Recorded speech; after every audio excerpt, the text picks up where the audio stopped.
तो प्यारे बच्चों, कैसे हैं आप लोग। उम्मीद करते हैं कि आप लोग एकदम अच्छे होंगे, मस्त होंगे, स्वस्थ होंगे, तंदुरुस्त होंगे और मन लगा करके पढ़ाई कर रहे होंगे। प्यारे बच्चों, अभी हम बहुत सारे बच्चों का कमेंट पढ़ रहे थे और उनमें से एक बच्चों का कमेंट है कि जीतने का मजा तभी आता है जब सब लोग आपके हारने का इंतजार कर रहे हों। ये बात तो बिल्कुल सही है कि बिल्कुल जीतने का मजा तभी आता है जब वहां का महफिल ये इंतजार कर रहा हो कि आप कब हार जाएं, और उस समय अगर आप बाजी पलटते हैं ना तो उसका मजा कुछ अलग होता है। ठीक है, चलिए प्यारे बच्चों, आप लोग हमारे साथ जुड़ जाइए। आज आप लोग जान रहे हैं कि कितना जबरदस्त क्लास होने वाला है, और इस क्लास को और ज्यादा जबरदस्त करने के लिए हमने आपको एक छोटा सा टारगेट दिया है प्यारे बच्चों, और वो टारगेट आपके डिस्क्रिप्शन बॉक्स में भी लगा हुआ है और साथ ही यहां पर भी लगा हुआ है। अभी अपना जो परिवार है ना, ये प्यारे बच्चों 8,82,518 का हुआ है। आज लगभग 2 घंटा से ऊपर का क्लास चलेगा, लगभग 2 घंटा से ऊपर का। और क्या हमारे छोटे भाइयों एवं हमारी छोटी बहनों में इतना दम है कि आज ये जो 82 है ना, ये 85 हो जाए। यहां ये जो प्यारे बच्चों ये नंबर आपको 82 दिख रहा है ना, ये वाला, ये आज क्या 85 हो सकता है बच्चों। आप लोगों को ये छोटा सा टारगेट मिला है, अगर आप लोग मेहनत करें, क्योंकि आज यहां पर जानते हैं 2,2500 बच्चे लगभग जुड़ेंगे, और अगर सभी बच्चे एक एक अपने दोस्त को बोल दें, अपने एक एक दोस्त को भी बोल देना कि सर अगर टारगेट बोर्ड चैनल को आप सब्सक्राइब करिए, तो आराम से प्यारे बच्चों अपना ये परिवार आज बहुत बड़ा परिवार हो सकता है। हम चाहते हैं कि जल्दी से 9 लाख हो जाए यार, कि केक वेक कट जाए, समझ गए ना। आराम से प्यारे बच्चों मजे से मिल करके हम लोग केक काटेंगे, जश्न मनाएंगे, और 1 मिलियन पर तो कहना ही नहीं है। चलिए प्यारे बच्चों, आज क्या होने वाला है, 24 तारीख से आप लोगों का परीक्षा है ना, और 24 तारीख को आप लोगों का है सोशल साइंस यानी सामाजिक विज्ञान का परीक्षा। सामाजिक विज्ञान का परीक्षा है आप लोगों का 24 जुलाई को, और उसी परीक्षा का तैयारी आज हम आपको करवा रहे हैं। आज प्यारे बच्चों हम सोशल साइंस में 2 सब्जेक्ट का तैयारी करवाएंगे, हिस्ट्री और सिविक्स। ये 2 चैप्टर से संबंधित जितने भी सारे ऑब्जेक्टिव क्वेश्चन जो आपके परीक्षा में पूछे जा सकते हैं, जितने भी सारे सब्जेक्टिव क्वेश्चन जो आपके परीक्षा में पूछे जा सकते हैं, उसका आज हम लोग एकदम भरपूर और भयंकर तैयारी करने वाले हैं। देखिए प्यारे बच्चों, अगर ये मान करके चलिएगा ना कि इस परीक्षा का सर वैल्यू नहीं होता है ज्यादा, इस परीक्षा में तो कोई भी टॉप कर जाता है, सॉरी इस परीक्षा में तो सब पास कर जाते हैं, तो आप इसका मतलब आप एक अच्छे स्टूडेंट नहीं है, इसका मतलब आप परीक्षाओं को बड़े हल्के में लेते हैं।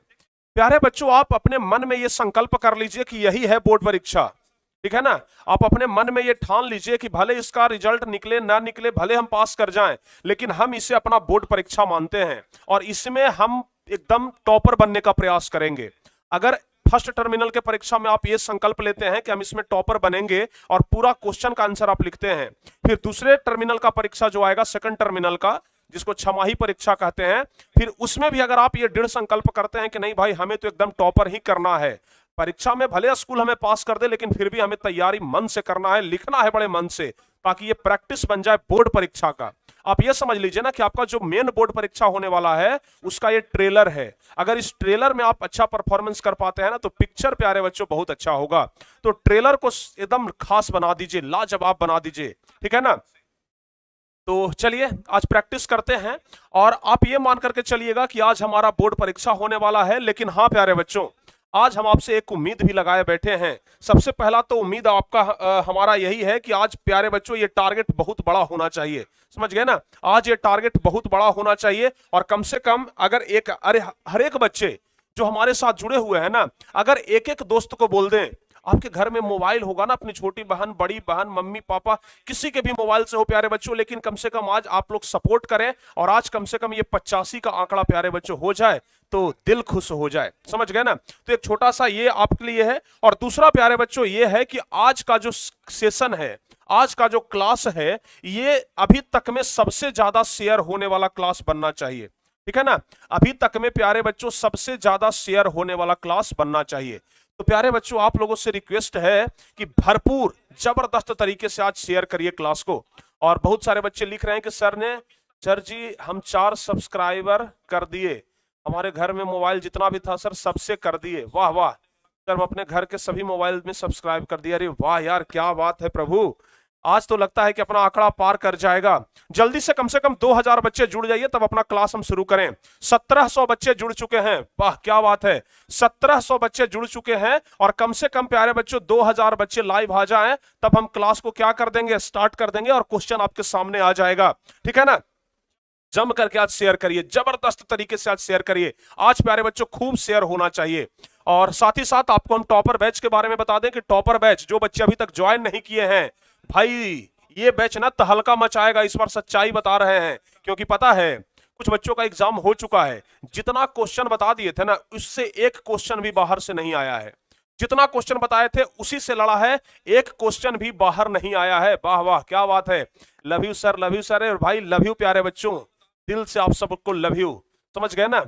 चलिए भाई, सारे बच्चे ना आज एकदम लगे हुए हैं, कह रहे हैं कि सर आज तो हम सब्सक्राइब करा करके रहेंगे, अपना दम दिखाएंगे। Sir power of target board आज झलकना चाहिए, समझ गए ना, पावर ऑफ टारगेट बोर्ड आज झलकना चाहिए। तो प्यारे बच्चों, ये बैच में जो बच्चे अभी तक ज्वाइन नहीं हुए ना, जल्दी से ज्वाइन हो जाइए, क्योंकि सारा क्वेश्चन इसी में दिए गए नोट्स से, टॉपर नोट्स से या फिर पढ़ाए गए जो वीडियो है ना, वहीं से सारे क्वेश्चन पूछे जाएंगे।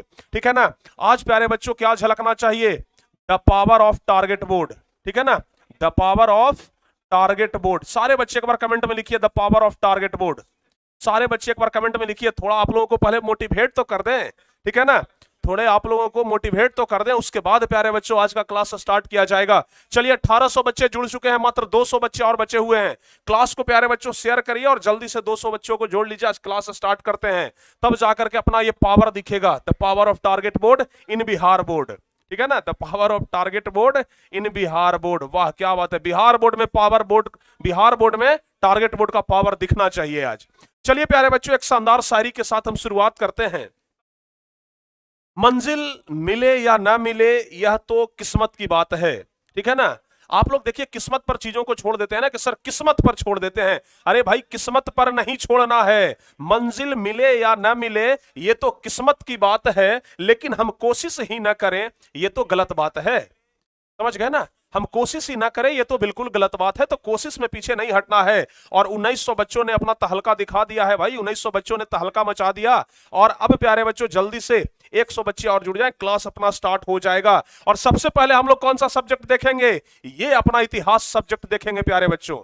सबसे पहले आपके स्क्रीन के ऊपर आएंगे इतिहास से संबंधित सारे क्वेश्चन, और आज हम लोग इतिहास के क्वेश्चन देखेंगे। पहले objective question then subjective question, पहले objective question then subjective question. तो पहले प्यारे बच्चों हम लोग ऑब्जेक्टिव क्वेश्चन पर चलेंगे, जो कि इतिहास से संबंधित होगा। जैसे ही 2000 बच्चे आएंगे ना, हमारा पहला क्वेश्चन आपके सामने लॉन्च हो जाएगा। हमारा पहला क्वेश्चन आपके सामने लॉन्च हो जाएगा। अगर जीवन में सफलता प्राप्त करनी है, अगर जीवन में सफलता प्राप्त करनी है तो मेहनत पर विश्वास करें। किस्मत की आजमाइश तो अक्सर जुए में होती है। लोग अपनी किस्मत को जुओं में आजमाते हैं भाई, लोग अपनी किस्मत को जुओं में आजमाते हैं। तो अगर जीवन में सफलता प्राप्त करनी है तो मेहनत पर विश्वास करें। किस्मत की आजमाइश तो जुओं में होती है। और यहां पर प्यारे बच्चों कोई जुआ नहीं चल रहा है, यहां पर मेहनत चल रहा है। किला पर झंडा गाड़ के आएंगे, समझ गए ना। किला पर सबसे ऊपर में जो झंडा होगा वो टारगेट बोर्ड का ही झंडा होगा, और टारगेट बोर्ड के किसी बच्चे के हाथ में होगा, और टारगेट बोर्ड के बच्चे ही झंडे को सबसे ऊपर में लेकर के खड़ा रहेंगे और बोलेंगे जय हो target board, the power of target board. समझ गए ना। चलिए प्यारे बच्चों, अब लगता है कि पहला नंबर क्वेश्चन आ जाएगा आपके स्क्रीन पर। मात्र 17 बच्चे और, वाह क्या बात है, मात्र 17 बच्चे और ये आंकड़ा को भी भूलना नहीं है। ये आंकड़ा भी बहुत तेजी के साथ प्यारे बच्चों बढ़ते रहना चाहिए, बहुत तेजी के साथ बढ़ते रहना चाहिए। ठीक है ना। अरे भाई आप लोग 2000 से ज्यादा बच्चे जुड़ चुके हैं, और अगर 2000 में से एक एक बच्चे एक अगर सब्सक्राइब कर देना तो प्यारे बच्चों ये बहुत जल्दी से ही बढ़ जाएगा और 85 हो जाएगा। चलिए पहला नंबर क्वेश्चन आपके स्क्रीन पर लाया जाए, पहला नंबर क्वेश्चन आपके स्क्रीन पर लाया जाए। लगता है 2000 बच्चे जुड़ चुके हैं भाई, सिर्फ 17-18 बच्चे बाकी हैं। ठीक है ना, अब 11 बच्चे बाकी हैं। पहला क्वेश्चन अब जब बहुत जल्द आपके स्क्रीन पे आएगा। मजा आ रहा है ना, एक बार सारे बच्चे बताइए मजा आ रहा है ना, लग रहा है ना कि आज का क्लास तो हल्का मचाएगा, लग रहा है ना। और जितने बच्चे क्लास को लाइक नहीं किए हैं, लगभग 600-700 बच्चे, जल्दी से क्लास को लाइक करिए। और देखिए हमारा बटन रिमोट पर है, सॉरी हमारा हाथ प्यारे बच्चों रिमोट के बटन पर है। जैसे ही हम सामने देखेंगे 2000, पहला क्वेश्चन यहां पर आ जाएगा। हमने रिमोट पर अपना हाथ जमा करके रखा है भाई, आ गया प्यारे बच्चों। ठीक है ना। 2041 बच्चों के साथ हमारा शुरुआत हुआ है, आगाज हुआ है, और ये पहला नंबर क्वेश्चन आपके स्क्रीन के ऊपर दिखाई दे रहा है जो एकदम लाजवाब है। बताइए 1871 में कौन सी संधि हुई थी? जबरदस्त एकदम क्वेश्चन। बताइए प्यारे बच्चों 1871 में कौन सी संधि हुई थी? सारे बच्चे जल्दी से बता दीजिए। आज पिछला पूरा रिकॉर्ड ध्वस्त हो जाना चाहिए, समझ गए ना। आज एकदम किला फतेह कर लेना है। पिछला जितना भी रिकॉर्ड है ना, 2200 का रिकॉर्ड था ना पिछला, आज ध्वस्त होना चाहिए प्यारे बच्चों। जल्दी से बताइए 1871 में कौन सी संधि हुई है भाई? 1871 में कौन सी संधि हुई है प्यारे बच्चों? जल्दी से बता दीजिए। क्या बात है, ए नंबर ऑप्शन बहुत सारे बच्चों का आ रहा है। देखते हैं भाई, ए नंबर ऑप्शन में है फ्रैंकफर्ट की संधि, पेरिस की संधि, वियना कांग्रेस, इनमें से कोई नहीं। जवाब क्या होगा? जवाब क्या होगा प्यारे बच्चों? लगता है कि हमारे लाल सभी एकदम लाल पीले हो रहे हैं, हमारे लाल सभी लाल पीले हो रहे हैं कि सर एक नंबर तो ही सही होगा ना, एकदम फ्रैंकफर्ट की संधि होगा। ए नंबर ऑप्शन सही है, एक नंबर ऑप्शन सही है। जियो रे बहादुर। दूसरा नंबर क्वेश्चन बता दो, 1830 की क्रांति के बाद फ्रांस में किस प्रकार का शासन स्थापित हुआ? बताइए 1830 की क्रांति के बाद फ्रांस में किस प्रकार का शासन स्थापित हुआ था? जियो मेरे सिर, वाह गर्दा उड़ जाएगा आज। बताइए जल्दी से दूसरा नंबर क्वेश्चन कि 1830 की क्रांति के बाद फ्रांस में किस प्रकार का शासन स्थापित हुआ था? जब 1830 की क्रांति हो गई थी, फ्रांस में दो क्रांति हुआ था, 1830 की क्रांति, 1848 ईस्वी की क्रांति। 1830 की क्रांति के बाद बताइए प्यारे बच्चों कौन सा शासन स्थापित हुआ था? सभी लोग बी नंबर ऑप्शन बता रहे हैं। बी नंबर ऑप्शन को लगता है कि लॉक करना पड़ेगा, ठीक है ना, बी नंबर ऑप्शन को लॉक करना पड़ेगा। चलिए लॉक करते हैं, संवैधानिक राजतंत्र। संवैधानिक राजतंत्र, जबरदस्त क्वेश्चन के साथ शुरुआत हुआ है और जबरदस्त तरीके से आप लोग जवाब भी बता रहे हैं। तीसरा नंबर बताइए, जर्मनी के एकीकरण के लिए कौन उत्तरदायी था? जर्मनी के एकीकरण के लिए प्यारे बच्चों कौन उत्तरदायी था? शेयर रुकना नहीं चाहिए भाई, ठीक है ना प्यारे बच्चों, शेयर आज रुकना नहीं चाहिए। जितना ज्यादा से ज्यादा हो सके आज शेयर करिए। जो बच्चे इस क्लास को बाद में रिकॉर्डेड देखेंगे ना, वो भी एकदम हाई फाई मोटिवेशन में आ जाएंगे। चलिए बताइए जर्मनी के एकीकरण के लिए कौन उत्तरदायी था? जवाब क्या होगा प्यारे बच्चों? बिस्मार्क उत्तरदायी था। यहां पर बी ऑप्शन सही हो जाएगा, बी ऑप्शन सही हो जाएगा। चलिए जरा एक मौखिक प्रश्न आपसे हम पूछते हैं, जरा प्यारे बच्चों एक मौखिक प्रश्न पूछते हैं। बताइए ये कौन है भाई? जल्दी से बताइए ये कौन है? ये कौन है प्यारे बच्चों? जल्दी से बता दीजिए। हम प्यार से किनको बुलाते हैं रॉकी भाई? हम प्यार से इतिहास में किनको रॉकी भाई बुलाते हैं? जरा जल्दी से बता दीजिए, तब ना मजा आएगा।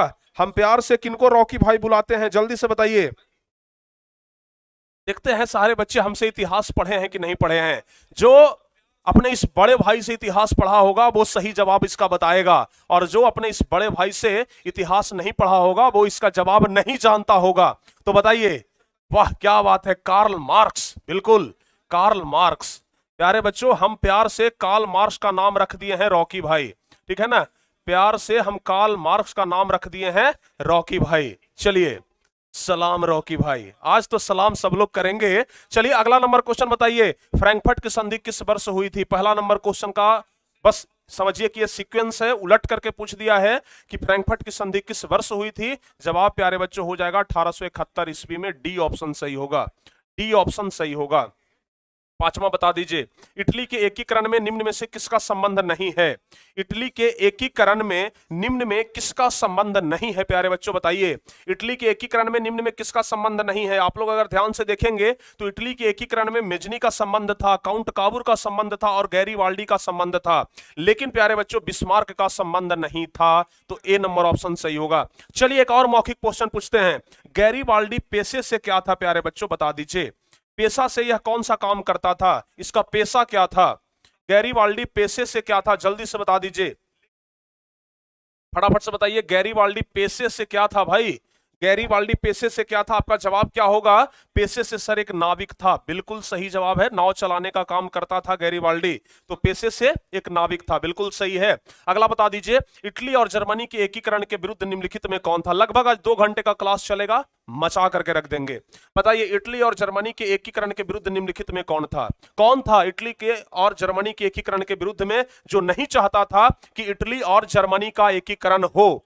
कौन था प्यारे बच्चों जो नहीं चाहता था कि इटली और जर्मनी का एकीकरण हो? तो वो कौन था? ऑस्ट्रिया था। कौन था? ऑस्ट्रिया, जो नहीं चाहता था कि इटली और जर्मनी का एकीकरण हो। लगे हाथ आप ये बता दीजिए, ऑस्ट्रिया का चांसलर कौन था प्यारे बच्चों? बता दीजिए। ऑस्ट्रिया का चांसलर कौन था? जल्दी से आपका कमेंट आ जाना चाहिए, फटाफट से बताइए। ऑस्ट्रिया का चांसलर कौन था? जवाब क्या होगा? ऑस्ट्रिया का चांसलर कौन था प्यारे बच्चों? जवाब क्या होगा? मेटरनिक था, मेटरनिक था, मेटरनिक। कौन था? मेटरनिक था। बिल्कुल सही जवाब है आपका, मेटरनिक था। अच्छा प्यारे बच्चों, एक क्वेश्चन और आपसे पूछ लिया जाए क्या? एक क्वेश्चन और आपसे पूछ लिया जाए क्या? इंग्लैंड का दूसरा नाम बता दीजिए आप हमें। इंग्लैंड का आप हमें दूसरा नाम बता दीजिए। मेटरनिक था सर, बिल्कुल सही जवाब है, मेटरनिक था। और पिछला रिकॉर्ड ध्वस्त हो चुका है प्यारे बच्चों, ठीक है ना? पिछला रिकॉर्ड ध्वस्त हो चुका है। 2300 से ज्यादा बच्चे आज जुड़े हुए हैं। हमारा उम्मीद है कि लगभग 2500 से ज्यादा बच्चे आज जुड़ेंगे। चलिए आगे बताइए। जर्मनी के एकीकरण का प्रमुख वास्तुकार कौन था? यानी कि कौन ऐसा व्यक्ति था जो जर्मनी का एकीकरण करवा दिया? बताइए, कौन सा ऐसा व्यक्ति था जो जर्मनी का एकीकरण करवा दिया? और आपको हम गारंटी देते हैं किसी भी सब्जेक्ट में 3 चैप्टर से ज्यादा से प्रश्न नहीं पूछेगा। और 3-3 चैप्टर लगभग प्यारे बच्चों हम सब जगह पर खत्म कर चुके हैं। इतिहास हो गया, और हाँ दूसरी बात, सिविक्स में पहला चैप्टर और दूसरा चैप्टर, यही 2 चैप्टर से सवाल पूछेगा। आप लिखित ले लीजिए हमसे। तीसरा नंबर चैप्टर को छुएगा तक नहीं इस परीक्षा में। इस परीक्षा में तीसरा नंबर चैप्टर को छुएगा तक नहीं प्यारे बच्चों। पहला और दूसरा सिविक्स में काफी है। जर्मनी के एकीकरण का प्रमुख वास्तुकार कौन था? जवाब होगा बिस्मार्क था सर। क्या? बिस्मार्क, ध्यान रखिएगा। आगे बता दीजिए, फ्रैंकफर्ट की संधि पर हस्ताक्षर कब हुई थी? फ्रैंकफर्ट की संधि पर प्यारे बच्चों हस्ताक्षर कब हुई थी? जाहिर सी बात है कि जब फ्रैंकफर्ट की संधि हुई थी उसी समय हस्ताक्षर हुई थी। और आपको पता है कि फ्रैंकफर्ट की संधि कब हुई थी? 1871 ईस्वी में। सी नंबर ऑप्शन सही होगा। ये वाला क्वेश्चन ना बहुत ज्यादा इंपॉर्टेंट है। फ्रैंकफर्ट से संबंधित क्वेश्चन प्यारे बच्चों एक तो जरूर रहेगा, ठीक है ना? एक जरूर रहेगा। आगे बता दीजिए, काउंट काबूर को विक्टर मैनुअल ने किस पद पर नियुक्त किया था? काउंट काबूर को विक्टर मैनुअल ने किस पद पर नियुक्त किया था? जल्दी से बता दीजिए। हाँ जी, किस पद पर नियुक्त किया था? जल्दी से बताइए भाई। भूत पिचास निकट नहीं आवे, महावीर जब नाम सुनावे। प्यारे बच्चों, आज सारा भूत पिचास भाग जाएगा, समझ गए ना? क्योंकि यहाँ पर महावीर हैं और दहाड़ रहे हैं। कौन? बजरंगबली। जय हो बजरंगबली की। चलिए बताइए, काउंट काबूर को विक्टर मैनुअल ने किस पद पर नियुक्त किया था प्यारे बच्चों? जवाब हो जाएगा प्रधानमंत्री के पद पर। सी ऑप्शन सही जवाब हो जाएगा। सी ऑप्शन सही जवाब होगा। आगे बताइए, रक्त एवं लौह की नीति का अवलंबन किसने किया? रक्त एवं लौह की नीति का प्रतिपादन किसने किया था? अवलंबन किसने किया था? जल्दी से बताइए।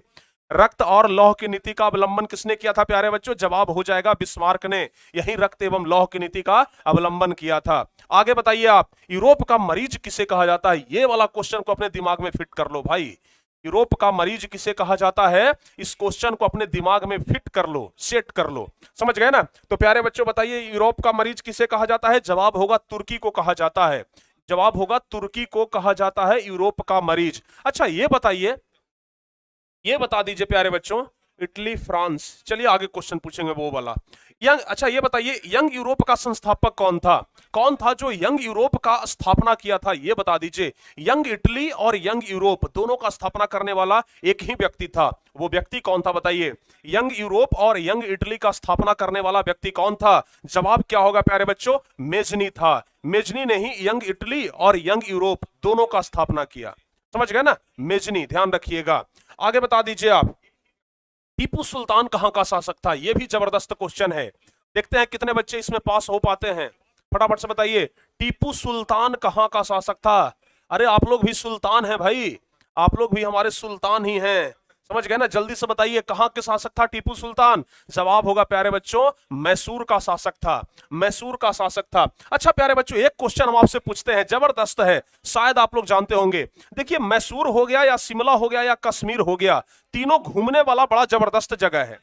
तीनों घूमने वाला बड़ा जबरदस्त जगह है। आपको ये तीनों में सबसे ज्यादा पसंद कौन है बताइए तो? आप कहां घूमने के लिए जाना पसंद करेंगे? आप सबसे ज्यादा घूमने के लिए जाना कहां पसंद करेंगे? आप क्या चाहते हैं? कश्मीर घूमने जाएं कि शिमला घूमने जाएं कि मैसूर घूमने जाएं? बता दीजिए, बता दीजिए जल्दी से। अरे अगर हमको मौका मिल गया ना भाई, तो हम तो जाएंगे शिमला। हम तो जाएंगे शिमला। समझ गए ना? हम तो जाएंगे शिमला। चलिए आगे बढ़ते हैं। किस युद्ध के बाद जर्मनी का एकीकरण हुआ? चलिए फटाफट से बताइए, किस युद्ध के बाद जर्मनी का एकीकरण हुआ? किस युद्ध के बाद जर्मनी का एकीकरण हुआ था भाई? जल्दी से बताइए। ये प्यारे बच्चों जवाब हो जाएगा सेडोन के युद्ध के बाद। डी ऑप्शन सही होगा। सही हो रहा है कि नहीं हो रहा है? सही हो रहा है ना? अरे भाई कुछ बच्चों को कश्मीर पसंद है। कश्मीर पसंद है ना? दूध मांगोगे तो खीर देंगे, लेकिन कश्मीर मांगोगे तो क्या प्यारे बच्चों बताइए? दूध मांगोगे तो खीर देंगे, लेकिन कश्मीर मांगोगे तो क्या? आप लोग कमेंट करिए, चीर देंगे भाई। गैरीबाल्डी पेशे से क्या था, फटाफट से बताइए। गैरीबाल्डी पेशे से क्या था? नाविक था। ये क्वेश्चन हम पहले पूछ चुके हैं। डी नंबर ऑप्शन हमारा सही है। डी नंबर ऑप्शन हमारा सही है। आगे बताइए, जर्मन राइन राज्य का निर्माण किसने किया था? जर्मन राइन राज्य का निर्माण प्यारे बच्चों किसने किया था, बता दीजिए। जर्मन राइन राज्य का निर्माण किसने किया था? अरे वाह, अरे वाह, वाह रे वाह मेरे शेर, एकदम दहाड़ रहे हैं आज आप लोग ना, आप लोग एकदम आज दहाड़ रहे हैं। चलिए बहुत बढ़िया। जर्मन राज्य का निर्माण प्यारे बच्चों किसने किया था? नेपोलियन बोनापार्ट ने किया था। चलिए नेपोलियन बोनापार्ट से संबंधित कुछ प्रश्न हो जाए, नेपोलियन बोनापार्ट से संबंधित कुछ प्रश्न हो जाए। अच्छा ये बता दीजिए, नेपोलियन बोनापार्ट जब राजा नहीं बना था तो राजा बनने के पहले क्या था, बताइए। नेपोलियन बोनापार्ट राजा बनने के पहले प्यारे बच्चों क्या था? आप कहेंगे कि सर नेपोलियन बोनापार्ट राजा बनने के पहले प्यारे बच्चों एक सेनापति था, और सेनापति भी एकदम विश्व प्रसिद्ध सेनापति था। अच्छा आप नेपोलियन के बारे में क्या जानते हैं? बहुत जानते हैं, अरे बहुत जानते हैं। तो चलिए एक क्वेश्चन और बता दीजिए, नेपोलियन बोनापार्ट प्यारे बच्चों सम्राट कब बना था? नेपोलियन बोनापार्ट सम्राट कब बना था, बता दीजिए जल्दी जल्दी से। नेपोलियन बोनापार्ट सम्राट कब बना था प्यारे बच्चों, फटाफट से बता दीजिए। नेपोलियन बोनापार्ट सम्राट कब बना था, राजा कब बना था? सेनापति था सर। चलिए बहुत बढ़िया। अच्छा नेपोलियन बोनापार्ट सम्राट कब बना था?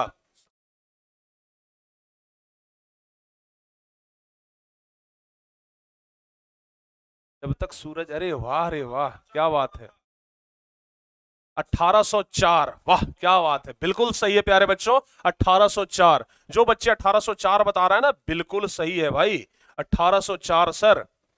हाँ जी सही है, बिल्कुल 1804 सही जवाब है। चलिए अच्छा प्यारे बच्चों ये बताइए कि कौन से युद्ध में नेपोलियन बोनापार्ट हार गया था? कौन से युद्ध में नेपोलियन बोनापार्ट हार गया था? उस युद्ध का नाम बताइए जिसमें नेपोलियन हार गया था, उस युद्ध का नाम क्या था प्यारे बच्चों?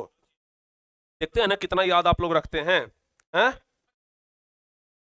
जल्दी से बताइए, किस युद्ध में नेपोलियन बोनापार्ट हार गया था? आपका जवाब क्या होगा? वाटरलू का युद्ध। याद है कि भूल गए? याद है कि भूल गए प्यारे बच्चों? कितना प्यार से हम आपको पढ़ाए थे, वाटरलू का युद्ध पढ़ाए थे ना। नेपोलियन से संबंधित हमारे पास ढेर सारे क्वेश्चन है भाई, ठीक है ना, ढेर सारे क्वेश्चन है। अच्छा एक क्वेश्चन और नेपोलियन से संबंधित, जब नेपोलियन बोनापार्ट वाटरलू के युद्ध में हार गया था तो उसे प्यारे बच्चों एक द्वीप पर ले जाकर के रखा गया था कि कहीं भाग न जाए। बताइए उस द्वीप का क्या नाम था, बताइए। चारों तरफ से पानी से घिरा हुआ था, चारों तरफ से पानी से घिरा हुआ था प्यारे बच्चों, बताइए उस द्वीप का क्या नाम था? फटाफट से सारे बच्चे बताइए उस द्वीप का क्या नाम था, ठीक है ना, जल्दी जल्दी से बता दीजिए उस द्वीप का क्या नाम था प्यारे बच्चों? उस द्वीप का नाम था सेंट हेलेना। क्या नाम था? Saint Helena. वाह क्या बात है, बिल्कुल सही है, बिल्कुल सही है। आगे बढ़ते हैं, अब अगला क्वेश्चन। 1870 में फ्रांस और प्रसा के बीच युद्ध कहां हुआ था? 1870 में सेंट हेलेना। वाह, लगता है कि इस बार आप लोग धमाल मचाएंगे बिहार बोर्ड परीक्षा में, बिहार बोर्ड परीक्षा में लगता है इस बार धमाल मचाएंगे, ठीक है ना। चलिए सन 1870 में फ्रांस और प्रसा के बीच युद्ध कहां हुआ था, जल्दी से बता दीजिए।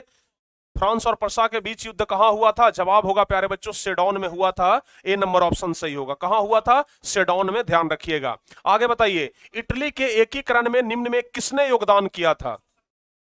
इटली के एकीकरण में निम्न में किसने योगदान किया था? जल्दी से बता दीजिए। इटली के एकीकरण में सबसे ज्यादा जो योगदान था ना, किसका था प्यारे बच्चों? मेजनी का था। क्या सिर्फ मेजनी का था? नहीं सर, इसका भी था। किसका? गैरीबाल्डी का भी था।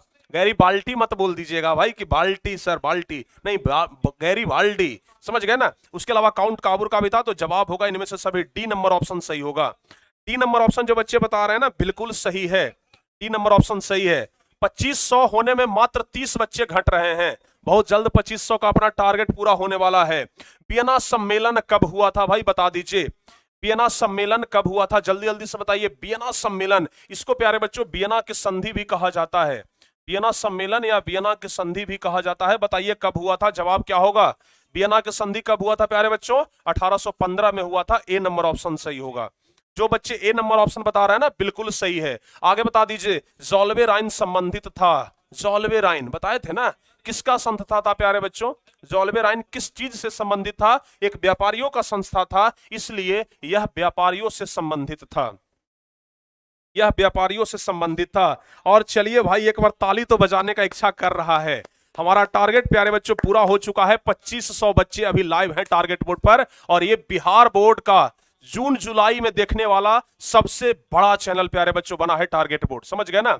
सबसे बड़ा चैनल जहां पर जुलाई महीने में ही बच्चे 2500 से ज्यादा लाइव आकर के देख रहे हैं। तो ये हमारे लिए गर्व की बात है भाई, ये हमारे लिए बहुत बड़े गर्व की बात है। चलिए प्यारे बच्चों आगे बताइए, जिनेवा संधि कब हुआ? अभी रुकना नहीं है, आगे बढ़ते जाना है। क्लास को जितना ज्यादा से ज्यादा हो सके आज शेयर करते रहना है। अपने दोस्तों को फोन करके बोलिए जुड़ जाओ भाई, टारगेट बोर्ड पर आज तहलका मच रहा है। बताइए जिनेवा संधि कब हुआ था, फटाफट से बताइए। जिनेवा संधि, आप लोग भी ताली बजा रहे हैं ना? चलिए चलिए चलिए भाई, दिल से धन्यवाद आप सभी लोगों को। जिनेवा संधि कब हुआ था, फटाफट से बता दीजिए। जिनेवा संधि कब हुआ था प्यारे बच्चों? जवाब क्या होगा? 1954 में हुआ था जिनेवा संधि। अपना पहला टारगेट तो पूरा हो गया कि 2500 प्यारे बच्चों। अब प्यारे बच्चों ये दूसरा टारगेट है, इसे भी जल्द से जल्द आप पूरा करा सकते हैं। देखिए ना, हम 85 का टारगेट दिए हैं और मात्र प्यारे बच्चों कितना घट रहा है? 85 का अगर टारगेट पूरा किया जाए ना तो मात्र कितना घट रहा है? 2300। मात्र 2300 बच्चे अगर एक एक सब्सक्राइब करेंगे ना तो अपना ये 85 पूरा हो जाएगा, समझ गए ना? मात्र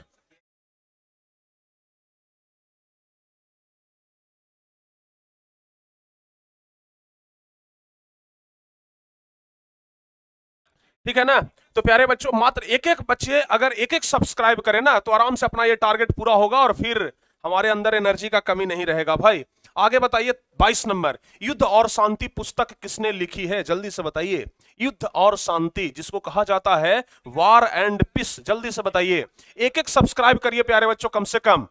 अपने घर में मोबाइल होगा ना, अपने दोस्त होंगे ना, कम से कम एक दोस्त तो सबका होता है, एक दोस्त तो सबका होता है ना। घर में जितने भी मोबाइल हैं भाई, लो और जल्दी से दबा दो सब्सक्राइब वाला बटन, ठीक है? युद्ध और शांति, वार एंड पीस किसकी पुस्तक है प्यारे बच्चों? ये है टॉल्स्टॉय के द्वारा लिखा गया पुस्तक है। किनके द्वारा?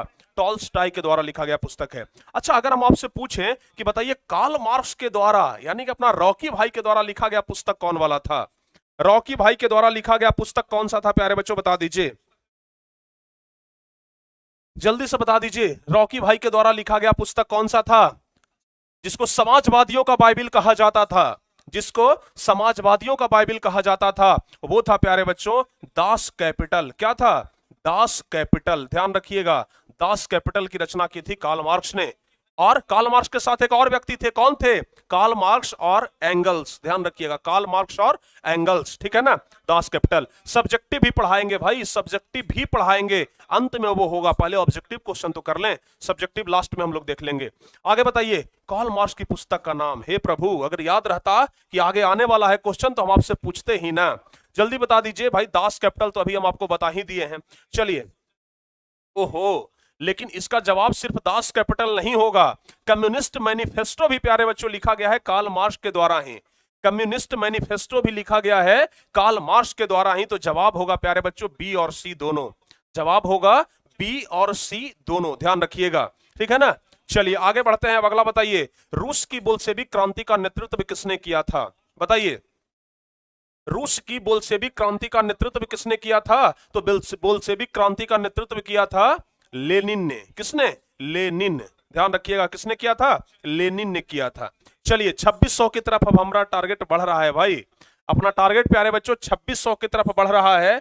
2600 बच्चे लाइव आ जाएंगे अगर मात्र 68 बच्चे जुड़ जाएंगे तो।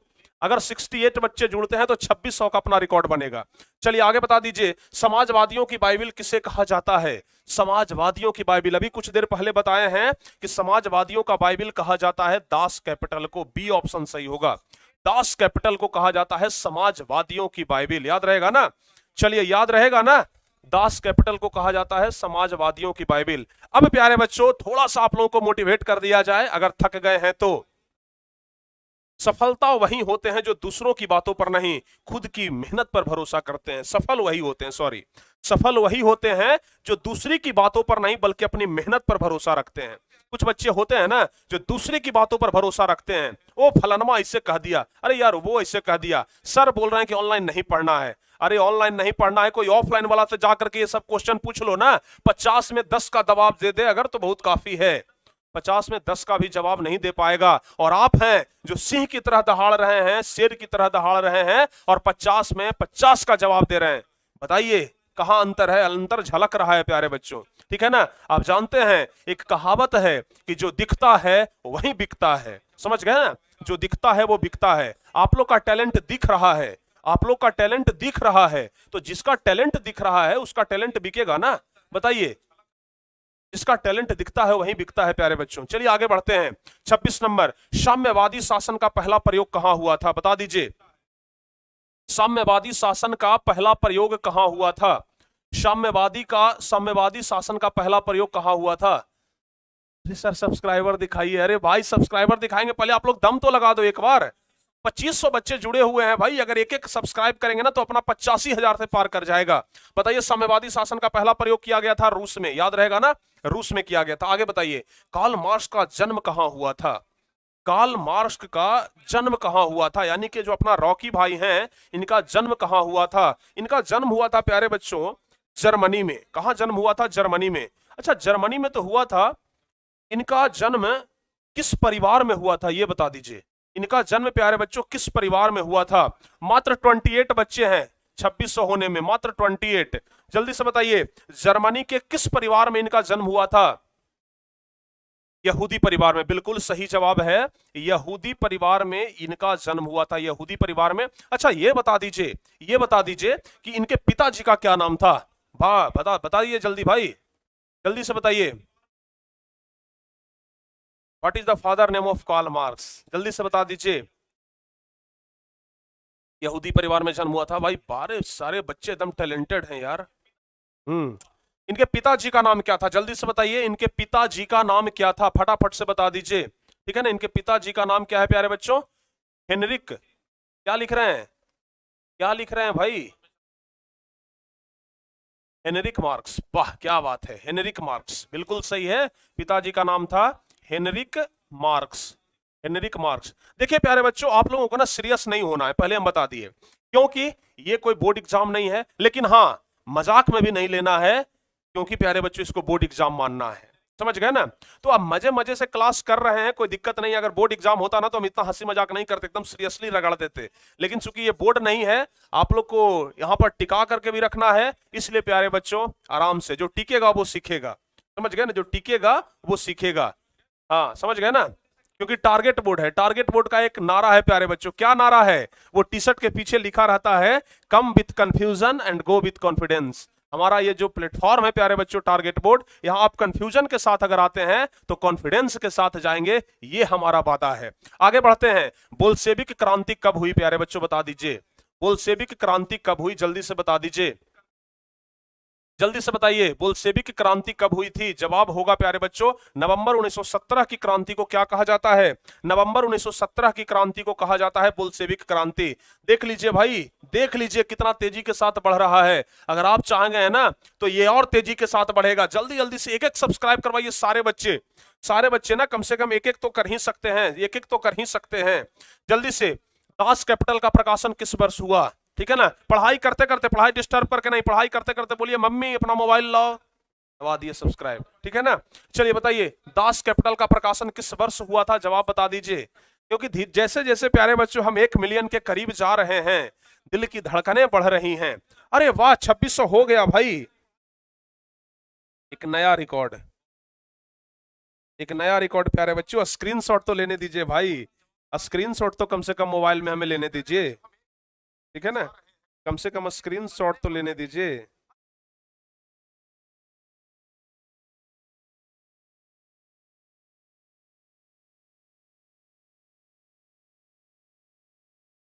मजा आ रहा है आज, आज थकने वाले हम नहीं हैं, आज आप लोग को थका देंगे, आप लोग को हम थका देंगे, लेकिन आज हम थकने वाले नहीं हैं। आपका ये प्यार देख करके ना अंदर से एनर्जी मिल रहा है। जल्दी से बताइए, दास कैपिटल का प्रकाशन किस वर्ष हुआ था? जवाब क्या होगा प्यारे बच्चों? 1867। सी ऑप्शन सही होगा। क्या 3000 का टारगेट पूरा हो जाएगा? क्या लगता है कि 300 कुछ बच्चे अगर जुड़ जाए ना तो 3000 का टारगेट अपना बन जाए, 3000 का रिकॉर्ड बन जाए, कोई जल्दी नहीं तोड़ पाएगा, ठीक है ना। सिर्फ 300 कुछ बच्चे, 370 और 72, 372 बच्चे अगर जुड़ जाए तो, ठीक है ना। आगे बताइए। इसके लिए प्यारे बच्चों आप लोग को शेयर करना होगा, शेयर करते रहिए जबरदस्त तरीका से और ज्यादा से ज्यादा लाइक करते रहिए। बताइए वार एंड पीस किसकी रचना है? वार एंड पीस, वही युद्ध और शांति। वार एंड पीस प्यारे बच्चों यानी युद्ध और शांति किसकी रचना है? जवाब होगा टॉल्स्टॉय की रचना है, बी ऑप्शन सही होगा। युद्ध और शांति किसकी रचना है? टॉल्स्टॉय की रचना है। चलिए आगे बढ़ते हैं। मार्क्स ने 1867 ईस्वी में किस पुस्तक की रचना की जिसे साम्यवादियों का बाइबिल कहा गया? बताइए किस पुस्तक की रचना की जिसे साम्यवादियों का बाइबिल कहा गया? जवाब क्या होगा प्यारे बच्चों? जवाब होगा दास कैपिटल को कहा गया साम्यवादियों या फिर समाजवादियों का बाइबिल। दास कैपिटल याद रहेगा ना, दास कैपिटल को कहा गया साम्यवादियों या समाजवादियों का बाइबिल, याद रहेगा। अरे भाई साहब 2700 बच्चे पार कर रहे हैं, 2700 बच्चे पार कर चुके हैं, क्रॉस कर चुके हैं। सिर्फ अगर 200 बच्चे और जुड़ जाए ना तो 3000 का अपना टारगेट बन जाएगा। चलिए आगे बढ़ते हैं। हो ही जाएगा भाई, कोशिश करने वालों की कभी हार नहीं होती, लहरों से डरकर नौका पार नहीं होती। समझ गए ना? जब सिंधु में गोताखोर लगाता है, जब सिंधु में डुबकी गोताखोर लगाता है, बार बार जाकर खाली हाथ लौट आता है, लेकिन हर बार उसकी हाथें खाली नहीं होती, हर बार उसकी मेहनत बेकार नहीं होती। कोशिश करने वालों की कभी हार नहीं होती। चलिए आगे बढ़ते हैं प्यारे बच्चों। ब्रेस्ट लिटोवस्क की संधि किन देशों के बीच हुई थी? ब्रेस्ट लिटोवस्क की संधि किन देशों के बीच हुई थी? बताइए। ब्रेस्ट लिटोवस्क की संधि हुई थी रूस और जर्मनी के बीच में। किसके बीच? रूस और जर्मनी के बीच में। आगे बता दीजिए। निम्नलिखित में से किसे साम्यवाद के संस्थापक के रूप में माना जाता है? साम्यवाद का संस्थापक कौन है? साम्यवाद का संस्थापक प्यारे बच्चों कौन है? जवाब क्या होगा? साम्यवाद का संस्थापक है अपना रॉकी भाई यानी कार्ल मार्क्स। डी ऑप्शन सही होगा, डी ऑप्शन सही जवाब होगा। ठीक है ना, डी ऑप्शन सही जवाब होगा। चलिए आगे बढ़ते हैं। अब आगे बढ़ते हैं।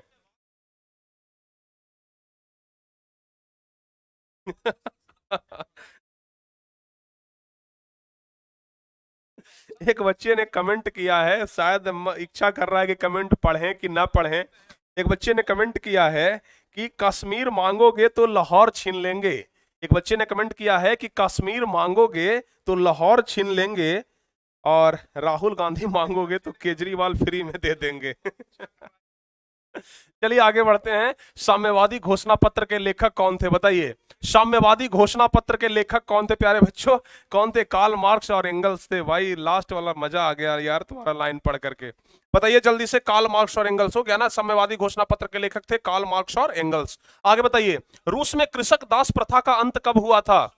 रूस में कृषक दास प्रथा का अंत कब हुआ था प्यारे बच्चों? बताइए। रूस में कृषक दास प्रथा का अंत हुआ था 1861 ईस्वी में। ए ऑप्शन सही होगा, ए ऑप्शन सही होगा। देखिए अभी आप लोग ऑब्जेक्टिव तो पढ़ रहे हैं, ये अच्छी बात है, लेकिन अगर आप सब्जेक्टिव नहीं पढ़े ना तो ये सबसे बुरी बात होगी। तो इसलिए आप लोगों से अभी ही रिक्वेस्ट कर रहे हैं, जितना मन से, जितना प्यार से, जितना लगन से, जितना स्नेह से, समझ गए ना, आप ऑब्जेक्टिव पर ध्यान दे रहे हैं ना, उतना ही लगन से, उतना ही स्नेह से प्यारे बच्चों आप लोगों को सब्जेक्टिव भी पढ़ना होगा, क्योंकि सब्जेक्टिव ही असली चीज है। सब्जेक्टिव भी असली चीज है भाई, समझ गए ना। ऑब्जेक्टिव अगर बेटा है, ऑब्जेक्टिव अगर बेटा है तो समझ लो सब्जेक्टिव उसका बाप है। समझ गए ना। ऑब्जेक्टिव अगर बेटा है तो सब्जेक्टिव उसका बाप है, तो बाप को नहीं छोड़ना। समझ गए ना, बाप बाप होता है। चलिए आगे बढ़ते हैं। रूस में जार का अर्थ क्या होता था? बताइए। रूस में जार का अर्थ प्यारे बच्चों बताइए क्या होता था? फटाफट से बताइए। रूस में जार का अर्थ क्या होता था? जवाब होगा पीने का पानी। क्या? नहीं सर, रूस के सम्राट को कहा जाता था रूस में जार। समझ गए ना। जैसे आप याद किए होंगे जार निकोलस प्रथम, जार निकोलस द्वितीय, जार निकोलस तृतीय, तो ये जो जार आगे लगता है ना वहां के सम्राट का एक टाइटल है। समझ गए ना, जार लगता ही लगता है, तो जार निकोलस। समझ गए ना, तो जार कहते हैं रूस में सम्राट को। आगे बढ़ते हैं। रॉबर्ट ओवेन कहां का निवासी था? बताइए। रॉबर्ट ओवेन कहां का निवासी था प्यारे बच्चों? जल्दी जल्दी से बता दीजिए। रॉबर्ट ओवेन कहां का निवासी था? और बच्चे शेयर करते रहिएगा आप लोग। बताइए फटाफट से, रॉबर्ट ओवेन कहां का निवासी था? जवाब होगा ब्रिटेन का निवासी था। रॉबर्ट ओवेन ब्रिटेन का निवासी था, याद रहेगा ना। चलिए आगे बढ़ते हैं। हिंद चीन में कोलोन किन्हें कहा जाता था? बताइए। 38 नंबर क्वेश्चन है कि हिंद चीन में कोलोन किन्हें कहा जाता था? फटाफट से बता दीजिए, जल्दी जल्दी से बताइए। हिंद चीन में कोलोन किन्हें कहा जाता था? जवाब क्या होगा? फ्रांसीसी।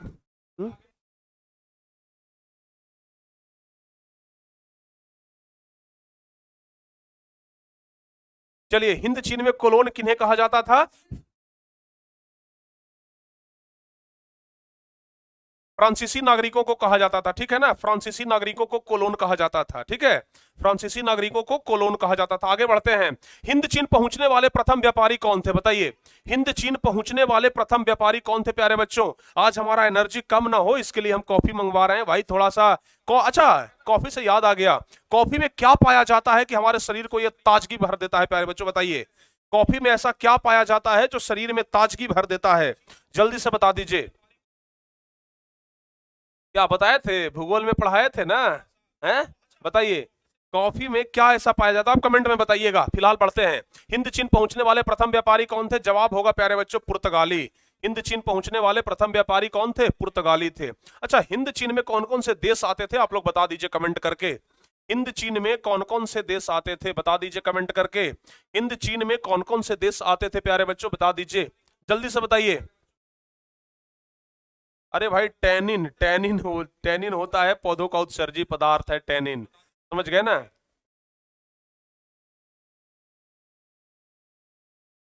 कैफीन पाया जाता है, बिल्कुल कैफीन पाया जाता है, समझ गए ना, जो एनर्जी देता है, कॉफी में कैफीन।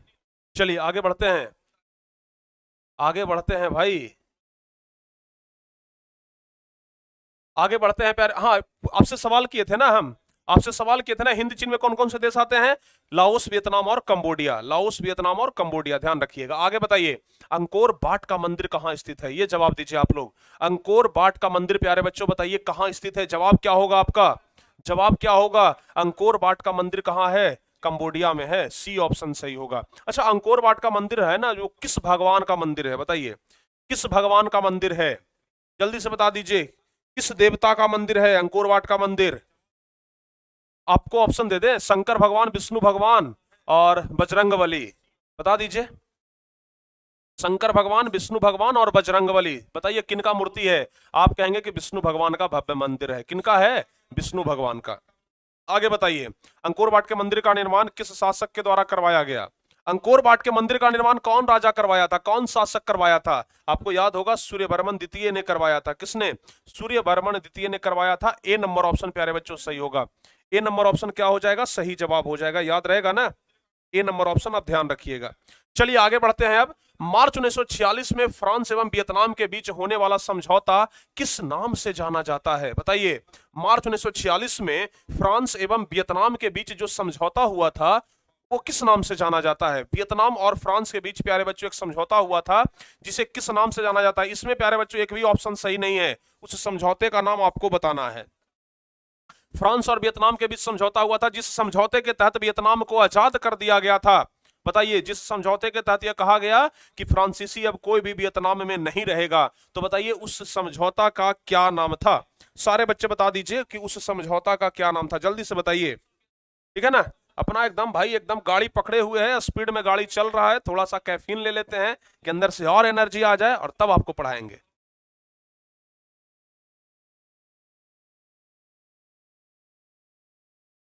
वाह, क्या बात है, जल्दी से प्यारे बच्चों बताइए, उस समझौता का क्या नाम था? हनोई समझौता। अरे वाह, अरे भाई, हनोई समझौता, हनोई समझौता बिल्कुल सही जवाब है, बिल्कुल सही जवाब है प्यारे बच्चों, हनोई समझौता।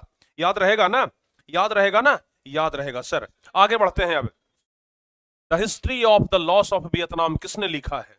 बताइए, the history of the loss of Vietnam किसने लिखा है? जल्दी से बताइए। एक बच्चे बोल रहे हैं कि सर एक शायरी हो जाए, शायरी तो होगा ही भाई, शायरी तो होगा ही, जल्दी से बताइए, the history of the loss of Vietnam किसने लिखा है?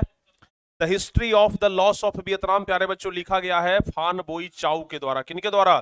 फान बोई चाउ के द्वारा, ठीक है ना? चलिए एक क्वेश्चन पूछ लें क्या है? अच्छा, एक क्वेश्चन पूछ लेते हैं आप लोगों से। चलिए एक क्वेश्चन पूछ लेते हैं, हमारा इशारा तो आप लोग समझते ही हैं। हिंद चीन का अगर प्यारे बच्चों हम बोल दें कि बताइए हिंद चीन का हीरो कौन था, हिंद चीन का हीरो कौन था, तो आपका जवाब क्या होगा? जल्दी से बताइए तो एक बार, हिंद चीन का हीरो कौन था, तो आपका जवाब क्या होगा प्यारे बच्चों? जल्दी से एक बार बता दीजिए, हिंद चीन का हीरो कौन था? वाह, क्या बात है, जल्दी से बताइए, हिंद चीन का हीरो कौन था?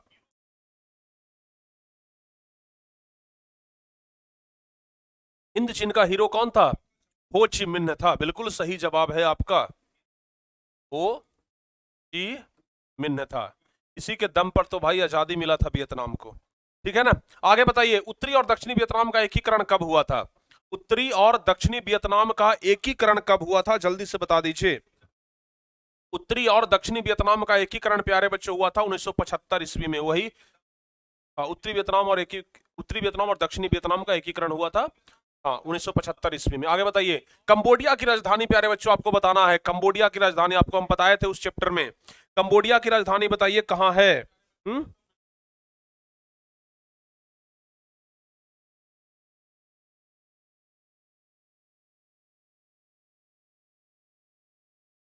चलिए फटाफट से बता दीजिए, कंबोडिया की राजधानी प्यारे बच्चों कहां है? Phnom Penh. कहां है? नोम पेन, ध्यान रखिएगा, बिल्कुल सही है। आगे बढ़ते हैं, अब आगे बढ़ते हैं प्यारे बच्चों। बता, हाँ देखिए भाई, शायरी तो आ गया, शायरी आ गया। शायरी का इंतजार कर रहे थे लोग, सर एक शायरी हो जाए। शायरी प्यारे बच्चों आ चुका है भाई। तो अब प्यारे बच्चों इस शायरी को पढ़ लिया जाए।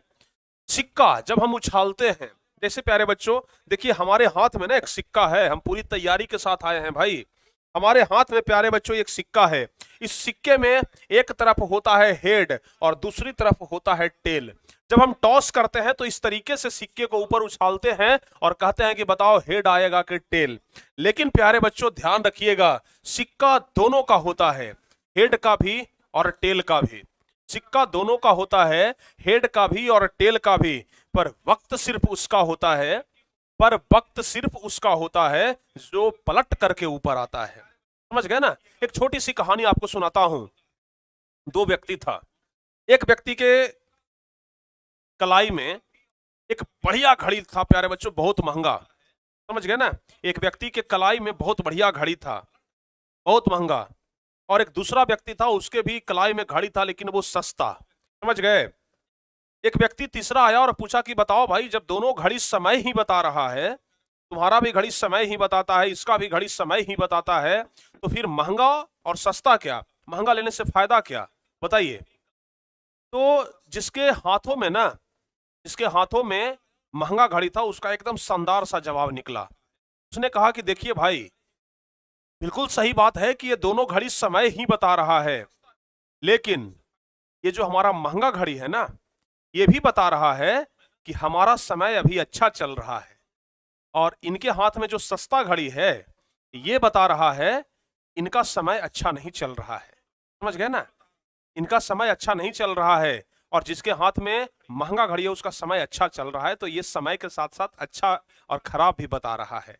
चलिए आगे बढ़ते हैं। अब 46 नंबर बताइए, वियतनाम का एकीकरण कब हुआ? प्यारे बच्चों जल्दी जल्दी से बता दीजिए, वियतनाम का एकीकरण कब हुआ?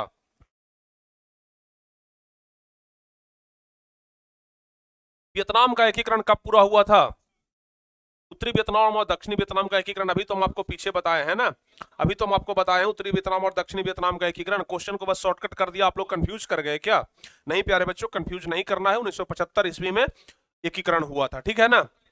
आगे बताइए, सिंगापुर कब आजाद हुआ था, ये बता दीजिए आप। सिंगापुर कब आजाद हुआ था? जवाब क्या होगा? जवाब होगा सिंगापुर 1965 में आजाद हुआ था। डी नंबर ऑप्शन सही होगा। जो बच्चे डी नंबर ऑप्शन लिख रहे हैं उनका बिल्कुल सही है। चलिए आगे बढ़ते हैं। क्षेत्रवाद की भावना का एक कुपरिणाम क्या है? बताइए प्यारे बच्चों, क्षेत्रवाद की भावना का एक कुपरिणाम। ये क्वेश्चन हम आपको बताए थे कि जब क्षेत्रवाद की भावना पनपती है ना, तो अलगाववाद ज्यादा बढ़ जाता है। ठीक है, क्षेत्रवाद की भावना जब पनपती है तो अलगाववाद ज्यादा बढ़ जाता है, ठीक है ना। चलिए क्लास को एक बार आप लोग शेयर करिए। तो लगता है कि कुछ बच्चे थक गए हैं क्या? कुछ बच्चे थक गए हैं लगता है कि, एक बार क्लास को शेयर करिए। आगे बढ़ते हैं। भारत में कहां महिलाओं के लिए आरक्षण की व्यवस्था है? बताइए फटाफट से बताइए। सिविक्स में पढ़ाए थे ना।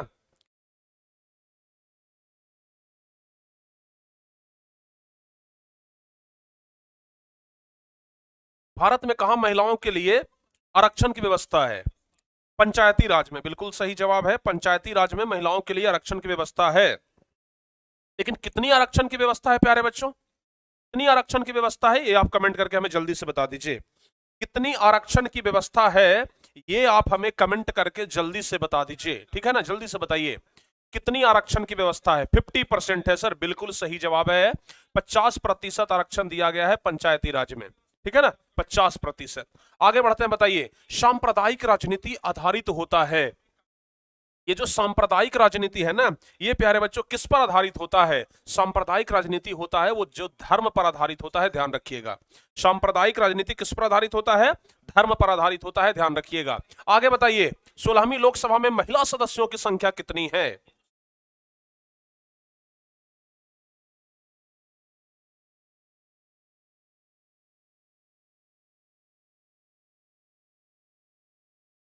सोलहवीं लोकसभा में महिला सदस्यों की संख्या कितनी थी? 61। ए नंबर ऑप्शन सही होगा। जो बच्चे 61 बता रहे हैं बिल्कुल सही जवाब है। आगे बढ़ते हैं, निम्नलिखित व्यक्तियों में कौन लोकतंत्र में रंग भेद के विरोधी नहीं थे? इस क्वेश्चन को ना हम जितना MVVVVI कर देना कम पड़ जाएगा प्यारे बच्चों, क्योंकि ये क्वेश्चन काफी ज्यादा इंपॉर्टेंट है, बहुत ज्यादा इंपॉर्टेंट है। बताइए तो जल्दी से आप कि निम्नलिखित व्यक्तियों में कौन लोकतंत्र में रंग भेद के विरोधी नहीं थे? ये जितने भी सारे क्वेश्चन बता रहे हैं 24 तारीख को ना क्वेश्चन में लड़ जाएगा प्यारे बच्चों। 24 तारीख के क्वेश्चन में ये सब क्वेश्चन आपको देखने के लिए मिलेगा। बताइए निम्नलिखित व्यक्तियों में कौन लोकतंत्र में रंग भेद के विरोधी नहीं थे? जवाब क्या हो जाएगा? देखिए मार्टिन लूथर किंग तो भाई विरोध करते थे, और महात्मा गांधी का तो कहना ही नहीं है, जम करके विरोध करते थे। 2 ओलंपिक धावक थे, टॉमी स्मिथ और जॉन स्मिथ, ये भी विरोध करते थे। लेकिन जेड गुड्डी प्यारे बच्चों रंग भेद के विरोधी नहीं थे। जवाब क्या हो जाएगा? जेड गुड्डी। आगे बताइए सांप्रदायिक राजनीति किस पर आधारित होती है? सांप्रदायिक राजनीति किस पर आधारित होती है? जवाब होगा सांप्रदायिक राजनीति होता क्या है? अपने धर्म को दूसरे धर्म से बढ़िया दिखाना, श्रेष्ठ दिखाना ही क्या कहलाता है? सांप्रदायिक राजनीति कहलाता है। सांप्रदायिक राजनीति कहलाता है। तो अपने धर्म को श्रेष्ठ दिखाना, यानी कि एक धर्म दूसरे धर्म से क्या है? श्रेष्ठ है। इसी को तो कहते हैं सांप्रदायिक राजनीति, याद रखिएगा। आगे बढ़ते हैं, जब हम लैंगिक विभाजन की बात करते हैं तो हमारा अभिप्राय क्या होता है? जब हम लैंगिक विभाजन की बात करते हैं तो हमारा अभिप्राय क्या होता है? जवाब क्या होगा बताइए? जब हम लैंगिक विभाजन की बात करते हैं, हम लोग इतिहास छोड़ चुके हैं, हम लोग सिविक्स में आ चुके हैं प्यारे बच्चों, हम लोग सिविक्स में आ चुके हैं। बताइए जब हम लैंगिक विभाजन की बात करते हैं तो हमारा अभिप्राय क्या होता है? जवाब होगा कि जब हम लैंगिक विभाजन की बात करते हैं तो हमारा अभिप्राय होता है कि समाज द्वारा स्त्रियों और पुरुषों को दी गई असमान भूमिकाएं। ठीक है ना। आगे बताइए भारतीय संविधान के बारे में इनमें से कौन सा कथन सही है? जल्दी से बताइए तो ये वाला जवाब किनका सही है?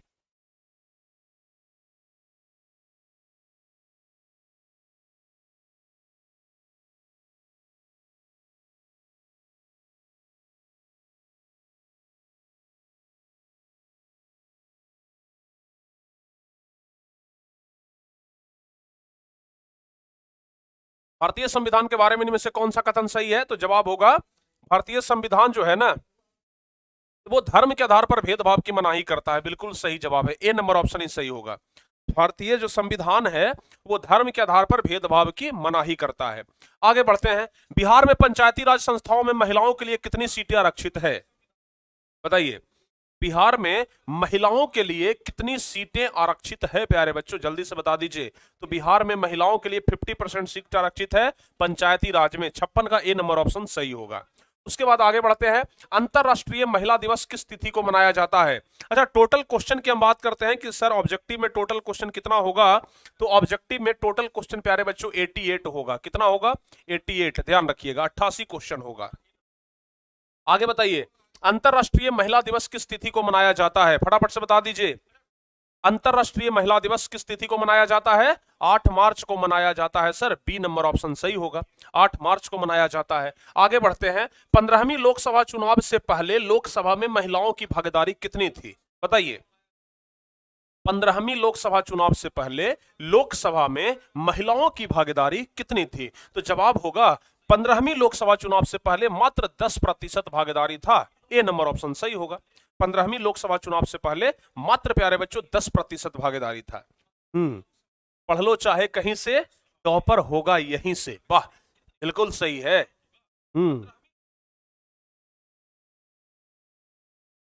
बिल्कुल सही है। आगे बढ़ते हैं प्यारे बच्चों, बताइए भारत में महिलाओं के लिए 50% आरक्षण की व्यवस्था निम्नलिखित में से किस संस्था में की गई है? और इतना ही नहीं, अभी सुन लीजिए, कल जो है ना प्यारे बच्चों हम आपको दे देंगे इकोनॉमिक्स का, कल हम आपको दे देंगे इकोनॉमिक्स का और प्लस में ज्योग्राफी का। ठीक है ना, कल इकोनॉमिक्स का और ज्योग्राफी का। कल संडे है तो क्या हुआ है? कल संडे है तो क्या हुआ, उसके लिए दी जान लगा देंगे। ठीक है ना, हाँ, चलिए आगे बढ़ते हैं। बताइए, भारत में महिलाओं के लिए 50% आरक्षण की व्यवस्था निम्नलिखित में से किस संस्था में की गई है? जवाब होगा पंचायती राज में, ठीक है ना। हाँ, पंचायती राज में। आगे बढ़ते हैं, अगला बताइए, अगला क्वेश्चन बता दीजिए आप। कह रहा है कि ग्राम पंचायत का कार्यकाल कितने वर्ष का होता है? अपना इधर पूरा हुआ कि नहीं हुआ जी? 83 हो गया क्या? जल्दी से 83 करविए ना भाई। हाँ, लगता है कि हो जाएगा, जल्दी ही हो जाएगा, जल्दी ही हो जाएगा, ठीक है ना। कोशिश करते रहिए प्यारे बच्चों, कोशिश करते रहिए। ग्राम पंचायत का कार्यकाल कितने वर्ष का होता है? ग्राम पंचायत का कार्यकाल 5 वर्ष का होता है। मुखिया, सरपंच, वार्ड सदस्य, जिला परिषद, विधायक, सांसद, मुख्यमंत्री, प्रधानमंत्री, जो भी कह लीजिए, सब 5 साल के लिए होता है। कितना वर्ष के लिए? 5 वर्ष के लिए होता है। बी ऑप्शन सही होगा, ठीक है ना, सही है। चलिए आगे बढ़ते हैं। बताइए, झारखंड राज्य का गठन कब हुआ था? बिहार से झारखंड कब अलग हुआ था? बता दीजिए, बिहार से झारखंड कब अलग हुआ था? जल्दी से बताइए, बिहार से झारखंड कब अलग हुआ था? जवाब क्या होगा प्यारे बच्चों? 15 नवंबर 2000 ईस्वी को, ठीक है ना, 15 नवंबर 2000 ईस्वी को।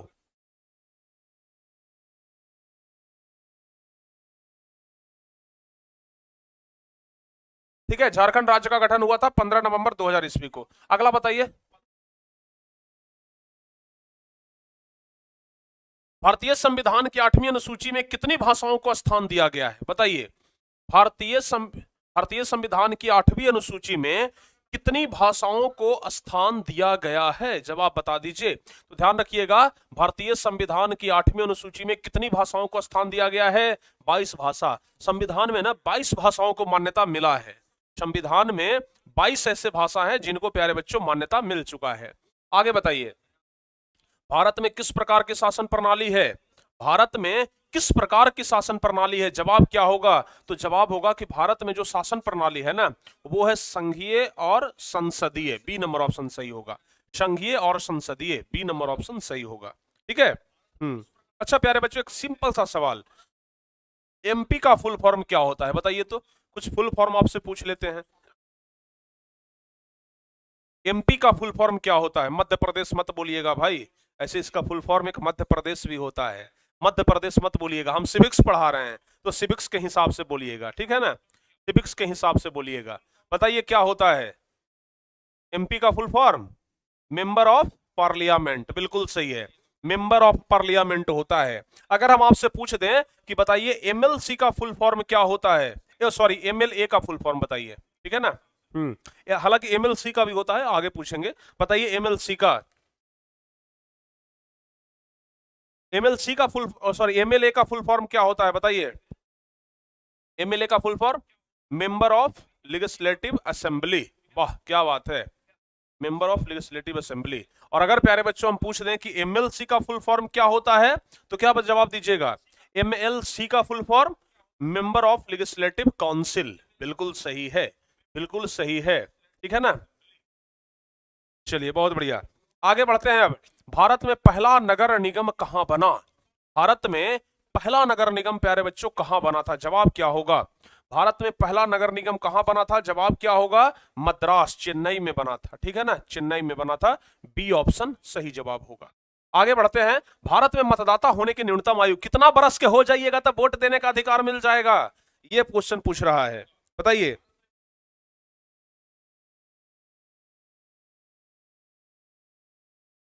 बताइए फटाफट से, भारत में मतदाता होने की न्यूनतम आयु यानी कितना बरस के हो जाइएगा तो वोट देने का अधिकार मिल जाएगा? 18 बरस के सर, 18 बरस के सर। सरकार जो है ना, वोट देने का जो उम्र है ना, 18 बरस तय किया है। वोट देने का उम्र है जो 18 बरस तय किया है। और शादी करने का उम्र जानते हैं कितना बरस तय किया है? 21 बरस, समझ गए, 21 बरस तय किया है, समझ गए, शादी करने का उम्र 21 बरस। इसका अर्थ क्या हुआ समझते हैं? 18 बरस और 21 बरस, 18 बरस में वोट दे दीजिए लेकिन शादी करना है 21 बरस में, मतलब समझते हैं, देश को संभालना आसान है, बीवी को संभालना आसान नहीं है। इसका मतलब यही ना हुआ, 18 बरस के हो गए तो वोट देने का अधिकार हो गया, मतलब देश को संभाल सकते हैं आप 18 बरस में, लेकिन शादी करना है 21 बरस में। लेकिन प्यारे बच्चों वही बात है, समझ गए ना, देश को संभालना आसान है लेकिन वो आप जानते हैं। चलिए आगे बढ़ते हैं, अगला बता दीजिए, अगला बता दीजिए, भारत में गणतांत्रिक संविधान को कब अंगीकार किया गया? जल्दी से बता दीजिए, फटाफट से बता दीजिए भाई। जल्दी जल्दी से बता दीजिए, भारत में गणतांत्रिक संविधान को कब अंगीकार किया गया, फटाफट से बताइए।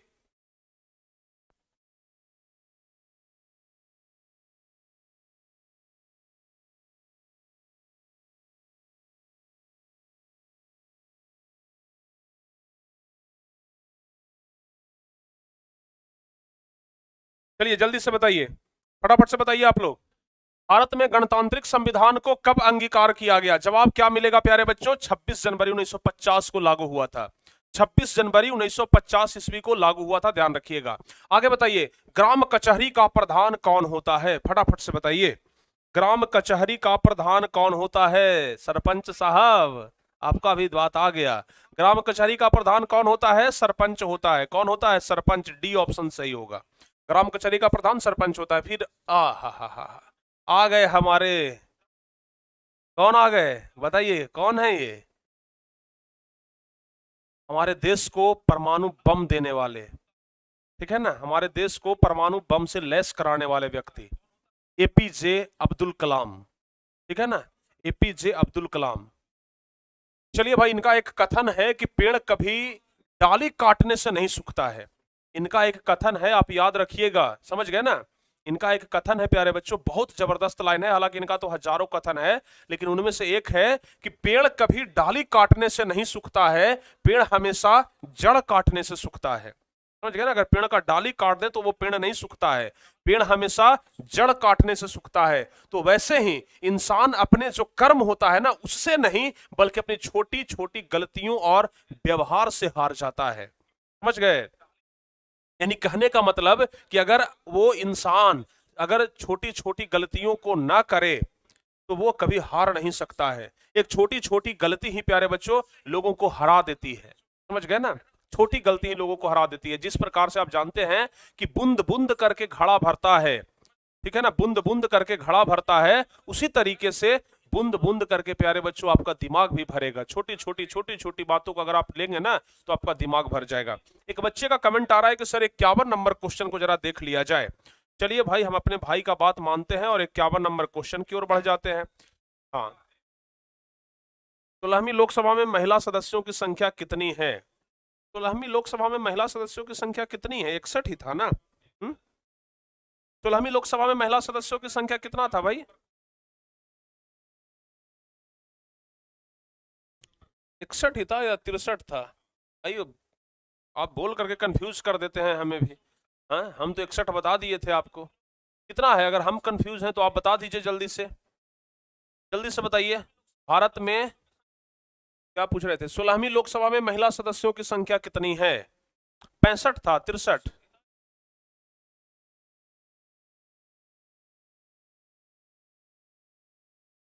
65 है।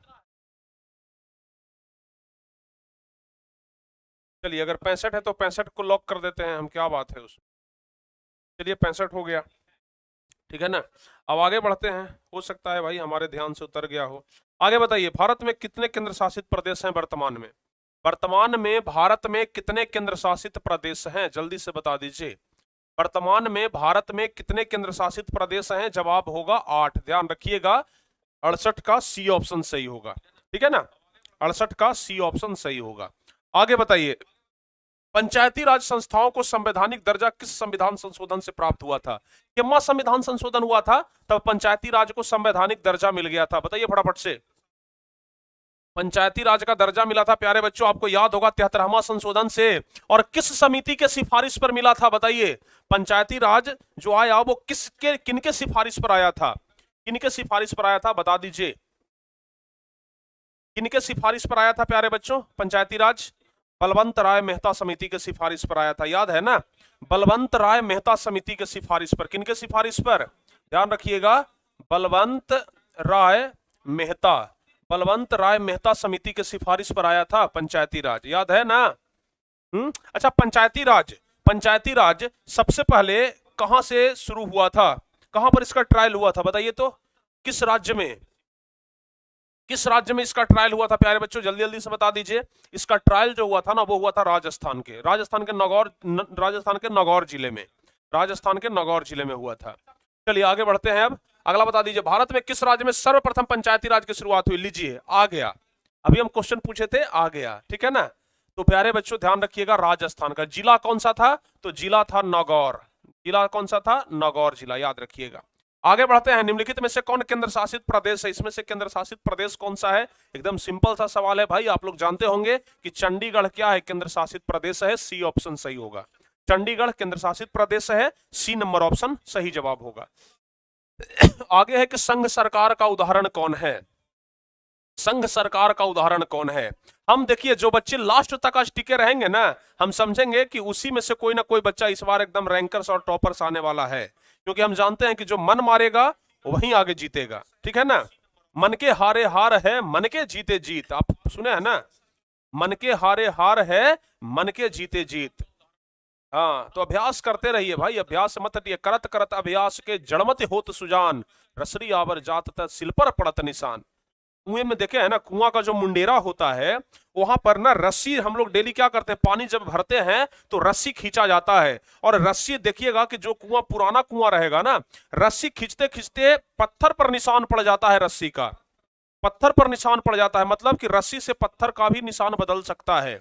वही कहा गया है, करत करत अभ्यास के जड़मत होत सुजान, रसरी आवत जात तत सिल पर पड़त निशान। रसरी उतना मुलायम होता है, रस्सी उतना मुलायम होता है, लेकिन प्यारे बच्चों वो पत्थर पर भी निशान छोड़ करके जाता है। समझ गए ना, समझ गए ना।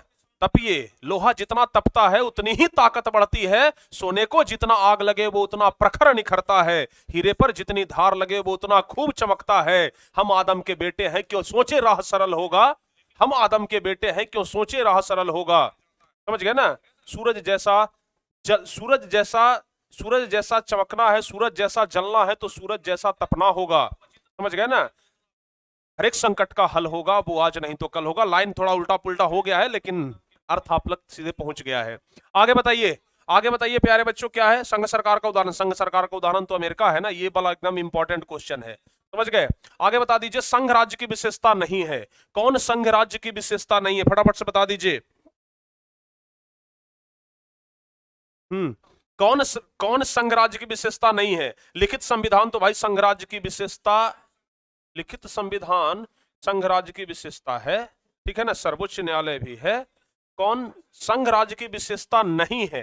देखिए करी शासन प्रणाली तो भाई संघ राज्य की विशेषता है, सर्वोच्च न्यायालय भी संघ राज्य की विशेषता है, ठीक है ना। लिखित संविधान भी तो संघ राज्य की विशेषता है, संघ राज्य की विशेषता नहीं है, संघ राज्य की विशेषता नहीं है। संघ राज्य क्या होगा भाई, कंफ्यूजन वाला क्वेश्चन है। ए नंबर ऑप्शन होगा क्या, देख लीजिए तो, संघ राज्य की विशेषता नहीं है। लिखित संविधान, शक्तियों का विभाजन, शक्तियों का विभाजन तो हो जाएगा, एक हरी शासन व्यवस्था भी हो जाएगा, लिखित संविधान भी होता है। हमें तो लग रहा है कि चारों ऑप्शन होगा इसमें, ठीक है ना, हमें तो लग रहा है कि चारों इसमें होगा भाई। एक हरी शासन व्यवस्था, दोहरी शासन व्यवस्था होता है, लेकिन दोहरी शासन व्यवस्था संघ राज्य में होता है ना, लेकिन भारत में एक हरी शासन व्यवस्था है, ठीक है ना। हाँ, सी ऑप्शन होगा, सी ऑप्शन होगा प्यारे बच्चों, ठीक है ना, सी ऑप्शन हो जाएगा, एक हरी शासन व्यवस्था, सी ऑप्शन सही जवाब होगा, ठीक है ना। चलिए आगे बढ़ते हैं, अगला क्वेश्चन बता दीजिए, अगला क्वेश्चन बताइए, दल बदल कानून निम्नलिखित में किस पर लागू होता है। दल बदल कानून निम्नलिखित में किस पर लागू होता है प्यारे बच्चों, फटाफट से बताइए। दल बदल कानून किन पर लागू होता है। आप कहेंगे कि सर दल बदल जो कानून है ना, वो सांसद पर लागू होता है, सांसद पर लागू होता है, और किस पर लागू होता है, तो विधायक पर लागू होता है, कि अपना दल न बदल ले, तो सांसदों पर और विधायकों पर लागू होता है। आगे बताइए, पटना नगर निगम के प्रधान को क्या कहा जाता है। पटना के अगर जगह पर हटा भी देना तो नगर निगम के प्रधान को क्या कहा जाता है, आप हमें यह बता दीजिए। नगर निगम के प्रधान को क्या कहा जाता है, महापौर कहा जाता है। सर बिल्कुल सही होगा, ए नंबर ऑप्शन सही जवाब हो जाएगा। अगर हम आपसे पूछ दें कि बताइए ग्राम पंचायत के प्रधान को क्या कहा जाता है, तो जवाब क्या होगा। अगर हम आपसे पूछ दें कि बताइए ग्राम पंचायत के प्रधान को क्या कहा जाता है, तो जवाब क्या होगा। और लाइक की संख्या यहाँ 3000 से प्लस हो चुका है, वाह क्या बात है मेरे से। लाइक की संख्या प्यारे बच्चों 3000 से प्लस हो चुका है, समझ गए ना। 3000 से ज्यादा बच्चे तो अभी तक क्लास को लाइक कर चुके हैं। और विजिट कितने बच्चे किए हैं पता है, इस वीडियो पर कितने बच्चे अभी तक मतलब विजिट किए हैं, विजिट किए, आए, 2-4 क्वेश्चन का जवाब दिए और निकल गए। वैसे करने वाले बच्चे हैं कितने पता है? 12,609 बच्चे। हमारे पास तो सबका डाटा है ना। 12,609 बच्चे ऐसे हैं जो आए हैं अभी तक इस क्लास में, रुके भले 2 ही मिनट लेकिन आए जरूर हैं। चलिए आगे बढ़ते हैं। अगला बताइए, भारतीय संविधान के अनुच्छेद 19 में देश के सभी नागरिकों को कौन सा मूल अधिकार दिया गया है? बताइए फटाफट से। अनुच्छेद 19, हम कुछ दिन पहले कमेंट देख रहे थे, किसी बच्चे का कमेंट था कि सर अनुच्छेद 19 क्या कहता है? प्यारे बच्चों, अनुच्छेद 19 जो है ना वो हमें स्वतंत्रता का अधिकार देता है। ध्यान रखिएगा, स्वतंत्रता का अधिकार की भारत का हर एक नागरिक क्या है? अपने आप में स्वतंत्र है। समझ गए ना? भारत का हर एक नागरिक अपने आप में क्या है? स्वतंत्र है। ध्यान रखिएगा।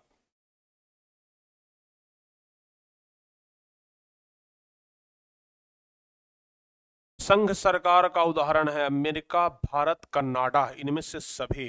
प्यारे बच्चों, इसका ना 73 का डी ऑप्शन कर लीजिए तो ज्यादा बेहतर होगा। ठीक है ना, क्योंकि कनाडा में भी संघ सरकार है, भारत में भी है, अमेरिका में भी है, तो 73 का अगर डी ऑप्शन कर लें तो ज्यादा बेहतर होगा। ठीक है ना, अभी हम देखें तो एक हमें याद आ गया और ये वाला क्वेश्चन भी इंपॉर्टेंट है। तो संघ सरकार का उदाहरण डी ऑप्शन कर लीजिए आप। अमेरिका में भी संघ सरकार है, भारत में भी और कनाडा में भी, याद रखिएगा।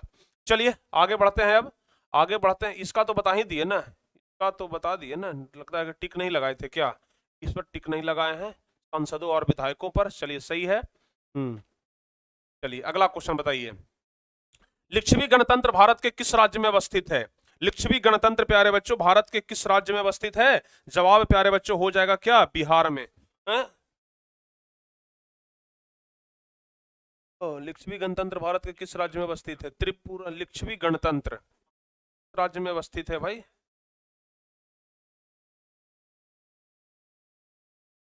लिच्छवी गणतंत्र बिहार में है कि त्रिपुरा में है? ना कंफ्यूज हो गए हम भी। त्रिपुरा होगा कि बिहार होगा? 78 का बताइए तो। 78 का लिच्छवी गणतंत्र 78 का बिहार होगा। हमें भी तो लग रहा है कि बिहार का वैशाली जिला से शायद कुछ संबंधित है लिच्छवी गणतंत्र। हालांकि हम देख लेते हैं, एक बार कंफ्यूजन दूर कर लेते हैं। ठीक है ना, हमें लग रहा है कि बिहार के वैशाली जिला से संबंधित है।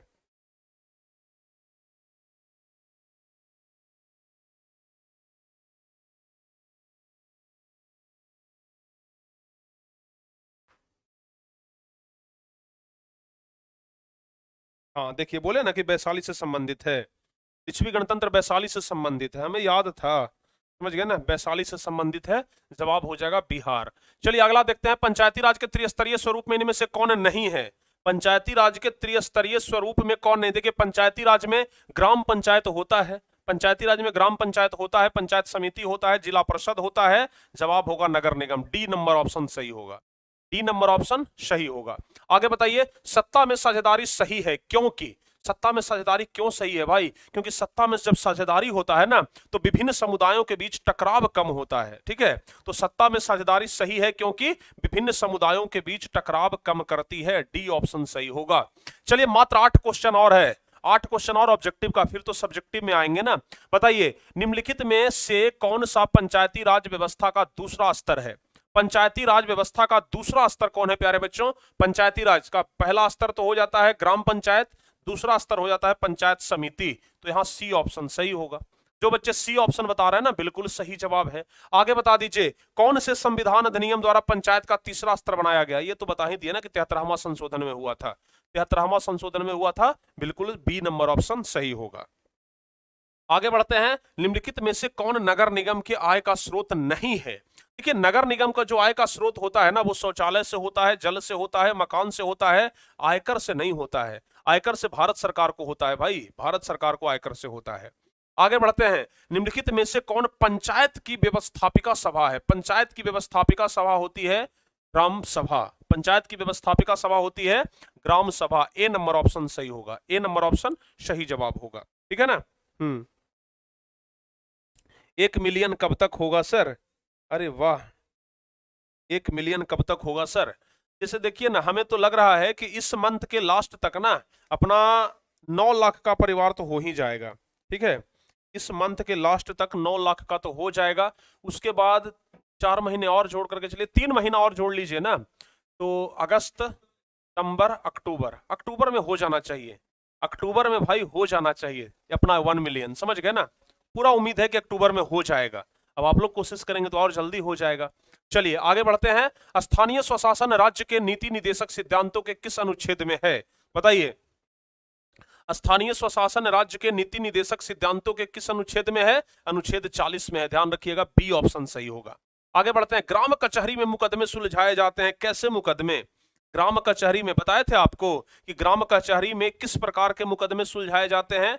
दीवानी और फौजेदारी दोनों सुलझाया जाता है, बताए थे ना, दीवानी और फौजेदारी दोनों सुलझाया जाता है। ठीक है, दीवानी और फौजेदारी दोनों सुलझाया जाता है। जवाब हो जाएगा दीवानी और फौजेदारी, सी ऑप्शन सही, सी नंबर ऑप्शन ध्यान रखिएगा। आगे बता दीजिए, बिहार में सर्वप्रथम नगर निगम की स्थापना कहां की गई थी? बिहार में पहले, तो बिहार में सबसे पहले नगर निगम की स्थापना कहां हुई थी? बिहार में नगर निगम की स्थापना हुई थी प्यारे बच्चों पटना में, डी ऑप्शन सही होगा। बिहार में सबसे पहले नगर निगम की स्थापना पटना में हुई थी। आगे बता दीजिए, भारत का संवैधानिक अध्यक्ष कौन होता है? ये तो एकदम लाजवाब क्वेश्चन है और सबसे अंतिम भी है। भारत का संवैधानिक अध्यक्ष कौन होता है प्यारे बच्चों, बताइए।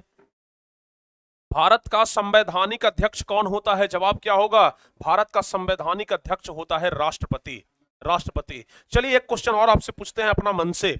सर्वोच्च न्यायालय का मुख्य न्यायाधीश जानते हैं? CJI जिनको बोला जाता है, CJI अभी कौन है? चंद्रचूड़ है, अभी नाम है चंद्रचूड़, समझ गए ना, चंद्रचूड़, ध्यान रखिएगा। CJI है, CJI मतलब चीफ जस्टिस ऑफ इंडिया। कहीं पर भी इनका नाम देखते होंगे चंद्रचूड़ का तो लिखा होता है CJI चंद्रचूड़, यानी कि चीफ जस्टिस ऑफ इंडिया, नाम है चंद्रचूड़। बताइए इनका नियुक्ति कौन करता है, इनको कौन रखता है, यानी कि सुप्रीम कोर्ट के मुख्य न्यायाधीश की नियुक्ति कौन करता है? फटाफट से बता दीजिए। सुप्रीम कोर्ट के मुख्य न्यायाधीश की नियुक्ति कौन करता है? जल्दी से बताइए। सुप्रीम कोर्ट के मुख्य न्यायाधीश की नियुक्ति कौन करता है? जवाब क्या होगा प्यारे बच्चों?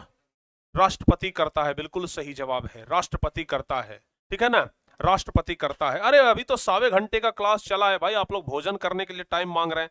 होगा 1 घंटे के बाद भोजन, कौन मारे आप भोजन के मारे कुछ हो जाएगा? कुछ नहीं होगा, बर्दाश्त करिए, समझ गए ना। जिंदगी बर्दाश्त करने से चलती है, बहुत कुछ नजरअंदाज करने से चलती है, समझ गए ना। अगर जिंदगी आप एकदम आसानी से पार करना चाहते हैं, जिंदगी आप अच्छे तरीके से गुजारना चाहते हैं, ठीक है ना, तो जिंदगी में आपको बर्दाश्त करना होगा और बहुत कुछ नजरअंदाज करना होगा, समझ गए ना, तब जाकर के आप जिंदगी में अच्छे से चल पाएंगे। जिंदगी में बर्दाश्त करिए, बहुत हद तक बहुत कुछ नजरअंदाज करिए, तब जाकर के होगा।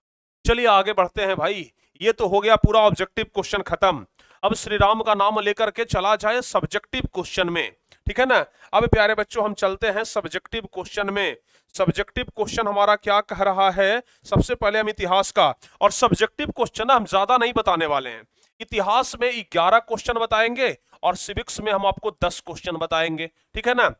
हालांकि हम बस मोटा मोटी बता रहे हैं, ऐसा नहीं है कि एकदम हूबहू, समझ गए ना। लेकिन प्यारे बच्चों आप एक बात ध्यान रखेंगे, यहां पर आपको हम जितने भी सारे क्वेश्चन बताए हैं उसको एक नजर आप लोग देख करके जरूर जाइएगा, क्योंकि हम आपको फॉर्मूला बताए थे, मस्ट नो, शुड नो और कुड नो, बताए थे ना। मस्ट नो, शुड नो और कुड नो बताए थे कि नहीं बताए थे? 85 का सर एक बार देख लीजिए। अरे 85 में क्या है भाई? 85 का देख लेते हैं एक बार, 85 में क्या है। स्थानीय स्वशासन राज्य के नीति निदेशक सिद्धांतों के किस अनुच्छेद में है? देख हुआ है क्या? तो आप बोल देते हैं ना तो हमें देखना पड़ जाता है।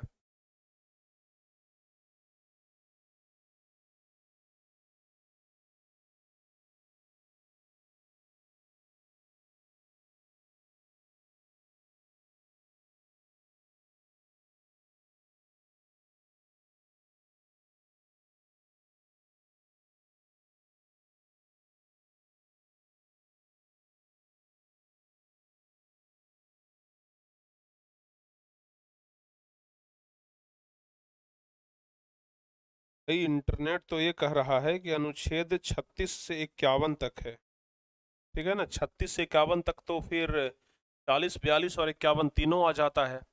40, 42 और 51 तीनों आ जाता है, तो ये राज्य के सिद्धांतों के किस में है? फिर ये हो जाएगा कहाँ? फिर ये हो जाएगा प्यारे बच्चों अनुच्छेद 51, फिर कह सकते हैं आप इसे, ठीक है ना, अनुच्छेद 51 कह सकते हैं।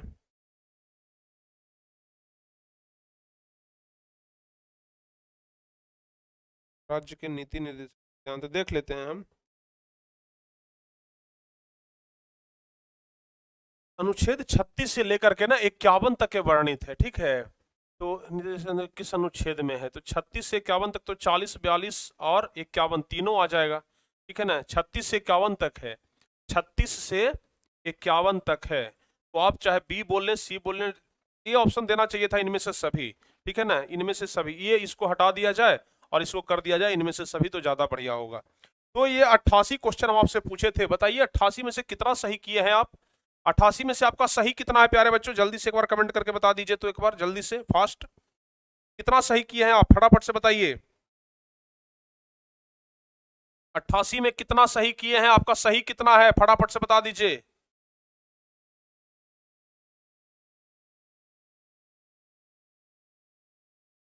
हाँ जी, तीनों आंसर होना चाहिए इसका।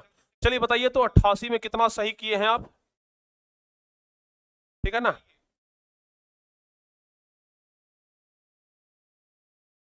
88 में 82, 87, चलिए भाई बहुत बढ़िया।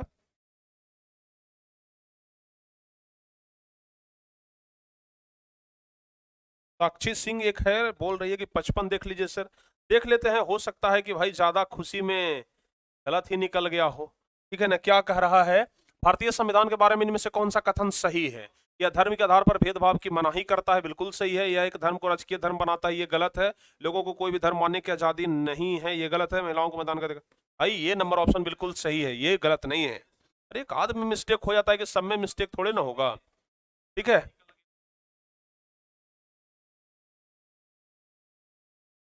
एक बच्चे बार बार कमेंट कर रहे हैं, उनका कमेंट हम देख रहे हैं कि सर दीवानी और फौजदारी क्या होता है। अगर आप हमारे साथ सिविक्स का क्लास कर लेते तो ये दीवानी और फौजदारी यहाँ पर पूछना नहीं पड़ता। आपने क्लास नहीं किया और तब जाकर के यहाँ पर आपसे पूछना पड़ रहा है दीवानी और फौजदारी। देखिए प्यारे बच्चों, दीवानी और फौजदारी होता क्या है, हम आपको बताए थे। दीवानी मतलब होता है निजी मामला, समझ गए ना, निजी मामला, निजी मामला। और फौजदारी मतलब क्या होता है, फौजदारी मतलब क्या होता है, सार्वजनिक मामला। क्या होता है, सार्वजनिक मामला। यानी कि सरपंच को ये अधिकार है कि वो निजी मामला और फौजदार और सार्वजनिक मामला दोनों पर अपना फैसला सुनाए, समझ गए ना, ये अधिकार होता है। अगर आप सिविक्स का क्लास देख लेते तो ये पूछना नहीं पड़ता। जो बच्चे पूछ रहे हैं शायद नहीं देखे हैं, ठीक है ना, शायद नहीं देखे हैं ये। चलिए हो गया ना, सारे बच्चे समझ गए, कोई दिक्कत तो अब नहीं है। चलिए बहुत बढ़िया। तो ये 88 क्वेश्चन हम करवा दिए हैं। अब चलिए प्यारे बच्चों हम देखते हैं, अब हम लोग सब्जेक्टिव क्वेश्चन पर गए थे ना।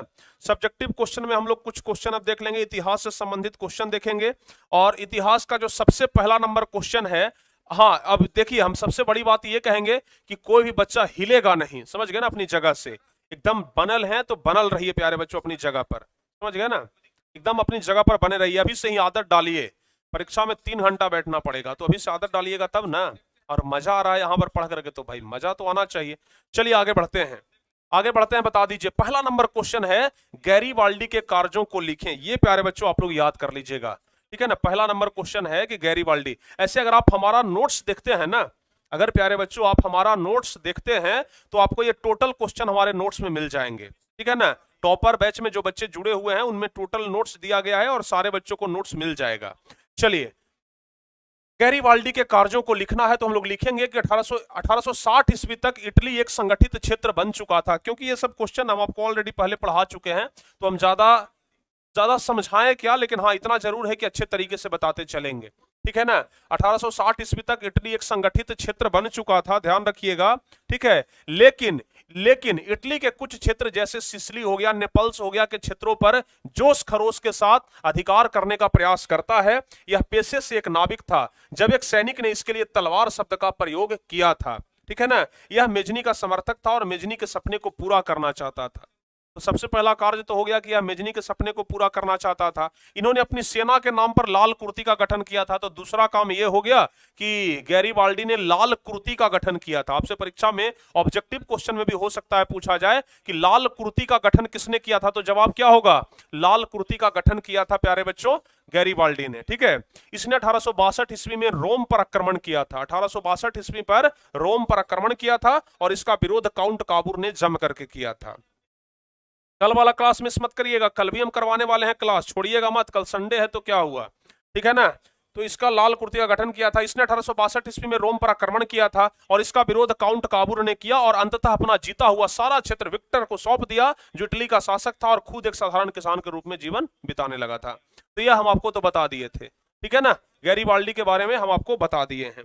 अब चलिए आगे बढ़ते हैं। दूसरा नंबर क्वेश्चन है 1848 ईस्वी को फ्रांसीसी क्रांति के कारण को लिखा। 1848 ईस्वी के फ्रांसीसी क्रांति के कारण को लिखना है, ठीक है ना, ये भी इंपॉर्टेंट क्वेश्चन है, याद कर लीजिएगा कि 1848 ईस्वी के फ्रांसीसी क्रांति के कौन कौन से कारण थे।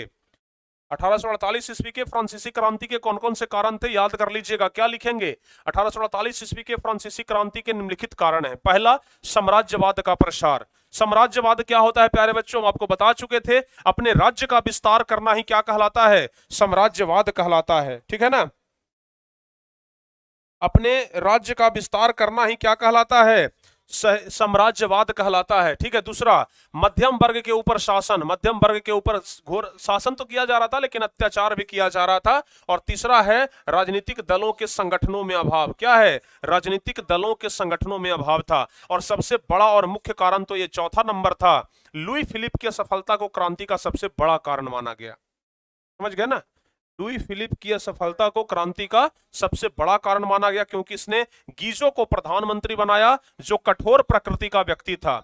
इसके काल में, किसके काल में, गीजो के काल में भुखमरी और ज्यादा बढ़ गई। इसके कारण इसका विरोध किया था सुधारवादी नेता थेथर्स ने, लेकिन पुलिस द्वारा गोलियां चलवा दी गई। जो जो विरोध कर रहे थे ना, सब पर पुलिस क्या कर दिया, गोली चला दिया गया, जिसमें बहुत सारे नेता मारे गए, बहुत सारे लोग मारे गए। और इसके बाद ही क्रांति शुरू हो गया। लेकिन बाद में लुई फिलिप इंग्लैंड भाग गया था।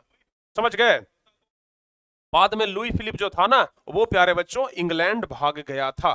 यहां तक समझ गए सारे बच्चे। चलिए आगे बढ़ते हैं। अब अगला क्वेश्चन है तीसरा, कि रूस के क्रांति के दो कारण लिखें। देखिए, हम आपको रूस के क्रांति के बहुत सारे कारण बताए थे। रूस के क्रांति के हम आपको कारण तो बहुत सारे बताए थे, लेकिन यहां पर सिर्फ दो कारण लिखना है। समझ गए ना। सब्सक्राइबर्स दिखाइए सर। अरे भाई सब्सक्राइबर्स कितना, 83 तो जरूर हो गया होगा सारे बच्चों का, हमें उम्मीद लगता है। आप लोग थोड़ा सा अगर प्रयास करते ना तो 85 हो जाता। अभी भी 2000 बच्चे जुड़े हैं, अगर एक एक करें ना तो आराम से हो सकता है। देखिए लगता है 83 तो हो गया है। वाह क्या बात है, 83 तो हो गया है, ठीक है ना। हम बोले थे यहाँ पर 5 करना है, 3 तो हो गया है, 4 5, ठीक है ना। उम्मीद है जल्दी ही आप लोग करेंगे भाई, ठीक है ना। तेजी के साथ आप लोग बढ़िए आगे, हो जाएगा प्यारे बच्चों, ठीक है ना, हो जाएगा। देखिए रूस के क्रांति के दो कारण लिखना है, कि रूस में क्रांति जो हुआ उसका दो कारण लिखिए। तो सबसे पहला कारण तो हो जाएगा कि जार का निरंकुशवादी शासन। जो रूस का राजा था वो एकदम बढ़िया राजा नहीं था, खराब राजा था। जो शासन तो कर रहा था लेकिन जनता की भलाई नहीं कर रहा था। जो भी नियम कानून बना रहा था जनता के हित में नहीं बना रहा था, मतलब कि एकदम निरंकुशवादी राजा था, ठीक है ना। तो रूस के क्रांति का यह सबसे बड़ा कारण माना जाता है, जिसमें रोमनोव राजवंश का जार अपने इच्छा के अनुसार काम करता था, ठीक है ना। रोमनोव राजवंश जो था ना, वो अपने इच्छा के अनुसार काम करता था। सब कुछ हम आपको एकदम विस्तार से समझा चुके हैं, ठीक है ना। यह एक अयोग्य शासक था, जिसे जनता की सुख दुख का कोई चिंता नहीं था। निरंकुशवादी था तो उसे जनता से क्या लेना देना था, जनता के सुख दुख से कोई चिंता नहीं था। वह अपने आप को ईश्वर का प्रतिनिधि मानता था। समझ गए ना। ये जो प्यारे बच्चों रोमनोव वंश का जो राजा था, ये अपने आप को ईश्वर का प्रतिनिधि मानता था। कहता था कि हम ईश्वर के द्वारा भेजे गए हैं, भगवान ने हमको भेजा है तुम लोगों को सुधारने के लिए। समझ गए ना। तो अपने आप को ईश्वर का प्रतिनिधि मानता था। और दूसरा कारण था रूसीकरण की नीति।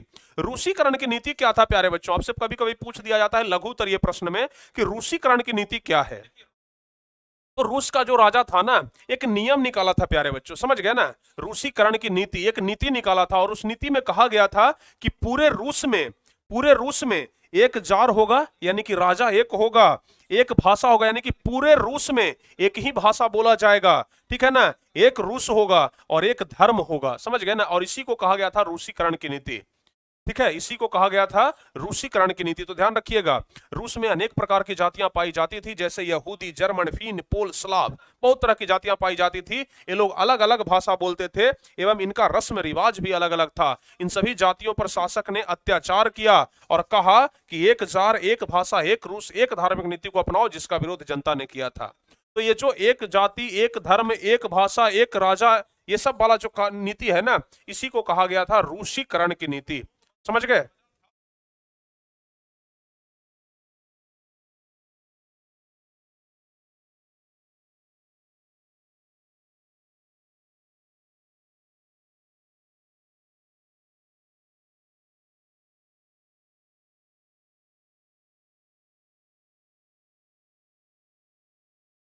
चलिए आगे बढ़ते हैं। हाँ, ये वाला क्वेश्चन तो भाई आप सब लोग जानते होंगे, खूनी रविवार, ठीक है ना।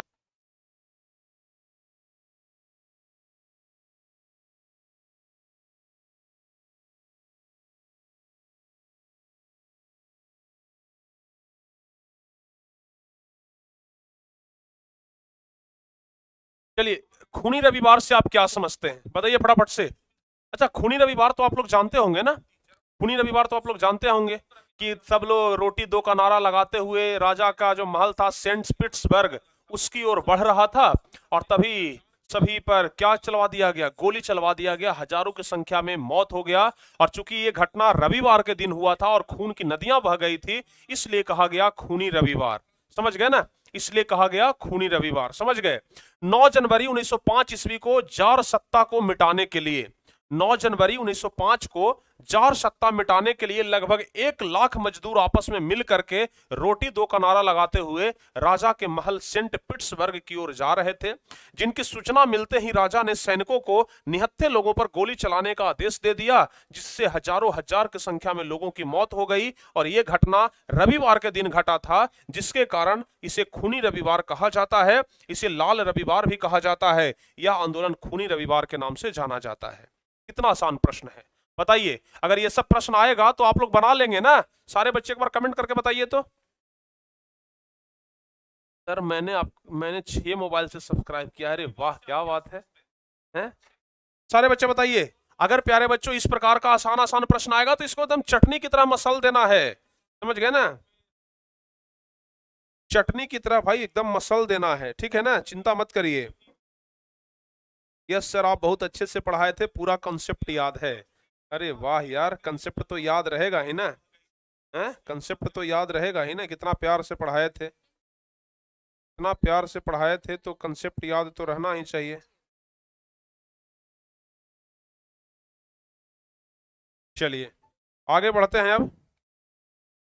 अब आगे बढ़ते हैं। आगे क्या कह रहा है, 5वां नंबर, हो ची मिन्ह मार्ग से आप क्या समझते हैं। हो ची मिन्ह मार्ग, बताए थे ना कि उत्तरी वियतनाम के लोगों के द्वारा एक रास्ता तैयार किया गया था, जो कहां से होकर के जाता था, वो जहां पर वियतनाम, लाओस और कंबोडिया तीनों से होकर के जाता था, ठीक है ना, जिसे भूल भुलैया मार्ग भी कहा जाता था। और यही एक रास्ता था जहां से सभी सैनिकों के लिए खाना जाता था। अमेरिका बार बार प्रयास किया कि इस रास्ते को हम उड़ा दें, लेकिन अमेरिका उसमें सफल नहीं हो पाया। तो क्या लिखेंगे, यह मार्ग उत्तरी वियतनाम के लोगों ने बनाया था, जिसे भूल भुलैया भी कहा जाता था। यह मार्ग हनोई से चल करके लाओस, कंबोडिया होते हुए वियतनाम तक जाता है, जिसमें 100 से अधिक कच्ची पक्की सड़कें मिलती हैं। इसी सड़क के माध्यम से लोग आयात निर्यात करते थे और अपने सैनिक के पास हथियार और खाना ले जाते थे। लेकिन अमेरिका के द्वारा सड़कों पर बम गिरा करके मार्ग को नष्ट कर दिया गया, परंतु उतना ही जल्दी वियतनाम के लोग, खास करके महिलाएं, उस रास्ते को मरम्मत कर देती थी ताकि व्यापार और आवागमन बाधित न हो। इसमें अमेरिका को असफलता प्राप्त हुआ, यानी कि हो ची मिन्ह मार्ग को ना चाह करके अमेरिका वाला कुछ नहीं कर पाया। समझ गए?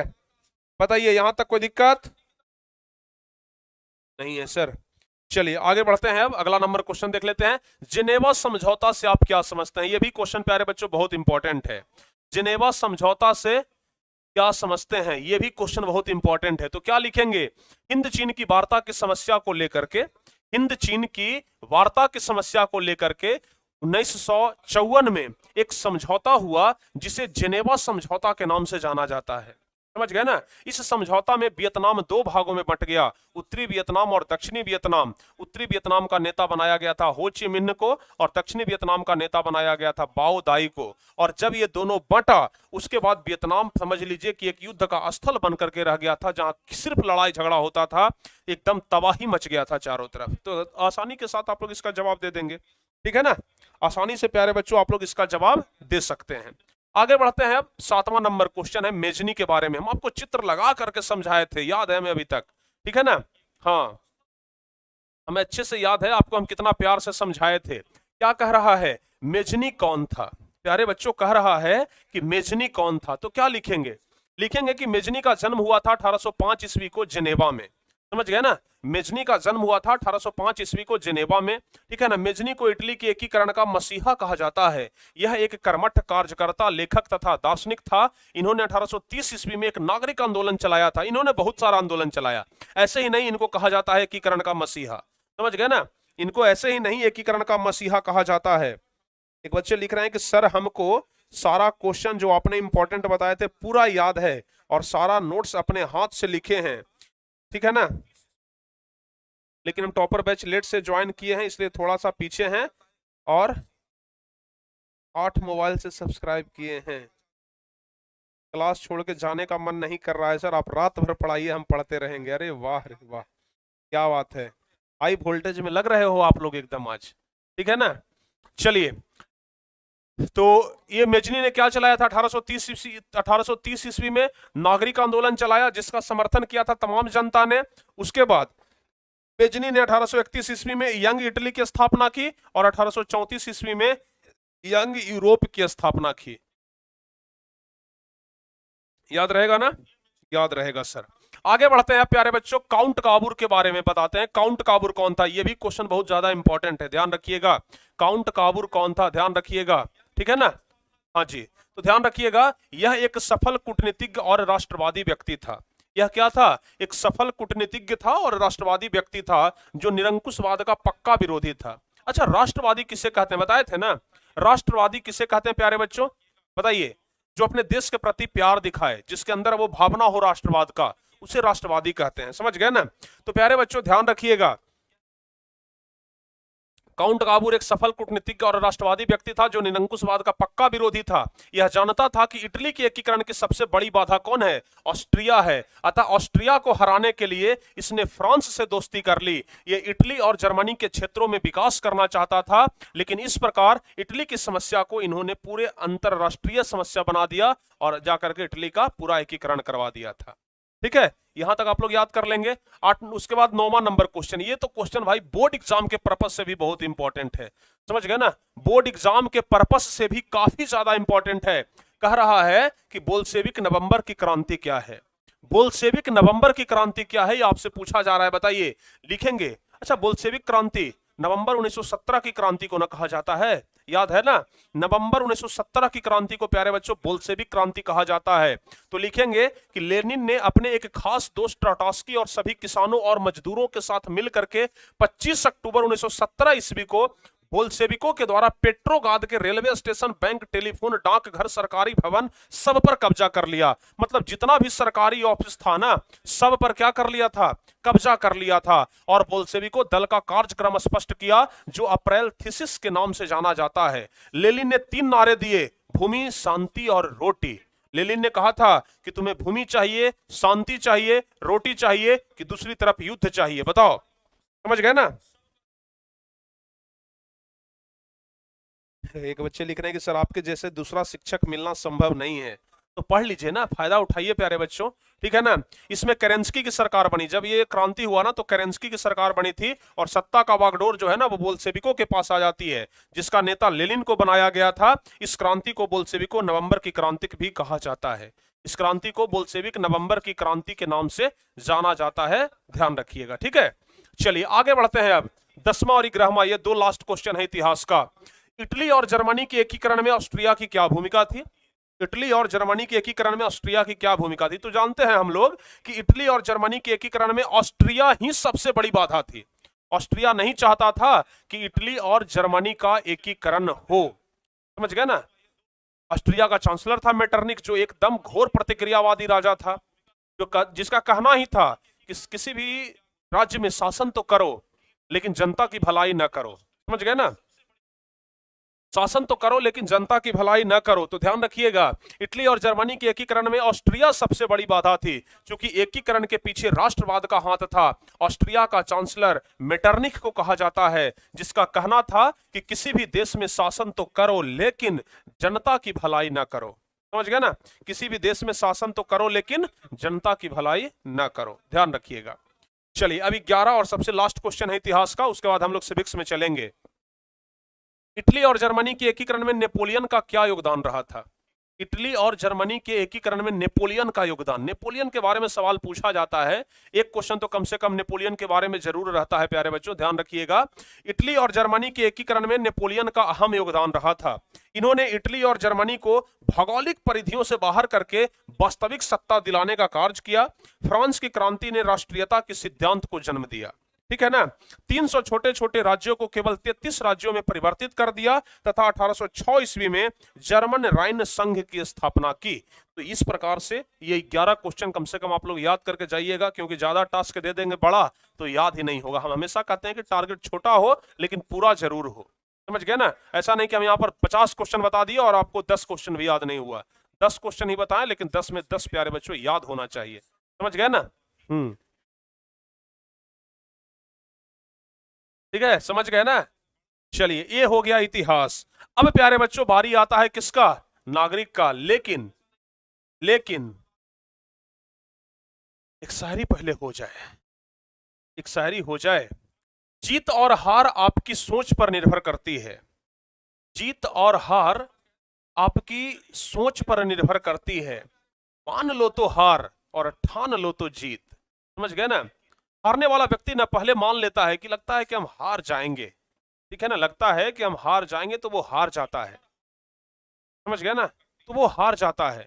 लेकिन प्यारे बच्चों अगर ठान लें कि हारेंगे नहीं, हरा करके छोड़ेंगे, तो फिर वो व्यक्ति ना हारता नहीं है, वो व्यक्ति जीत जाता है, समझ गए ना। तो मान लो तो हार और ठान लो तो जीत, ध्यान रखिएगा। चलिए अब हम लोग चलते हैं राजनीति शास्त्र में। थोड़ा हम लोग 10 क्वेश्चन राजनीति शास्त्र का भी देख लेते हैं, ठीक है ना। थोड़ा प्यारे बच्चों 10 क्वेश्चन राजनीति शास्त्र का भी देख लेते हैं, क्या देख लिया जाए ना। सर आपका पेट दर्द नहीं कर रहा है बोलते बोलते क्या? अरे भाई अभी आप लोग देखे क्या है, 55-6 घंटे लेने का प्रैक्टिस है, समझ गए ना। अभी तो एग्जाम आने दीजिए करीब, समझ गए ना, अभी करीब एग्जाम आने दीजिए जरा।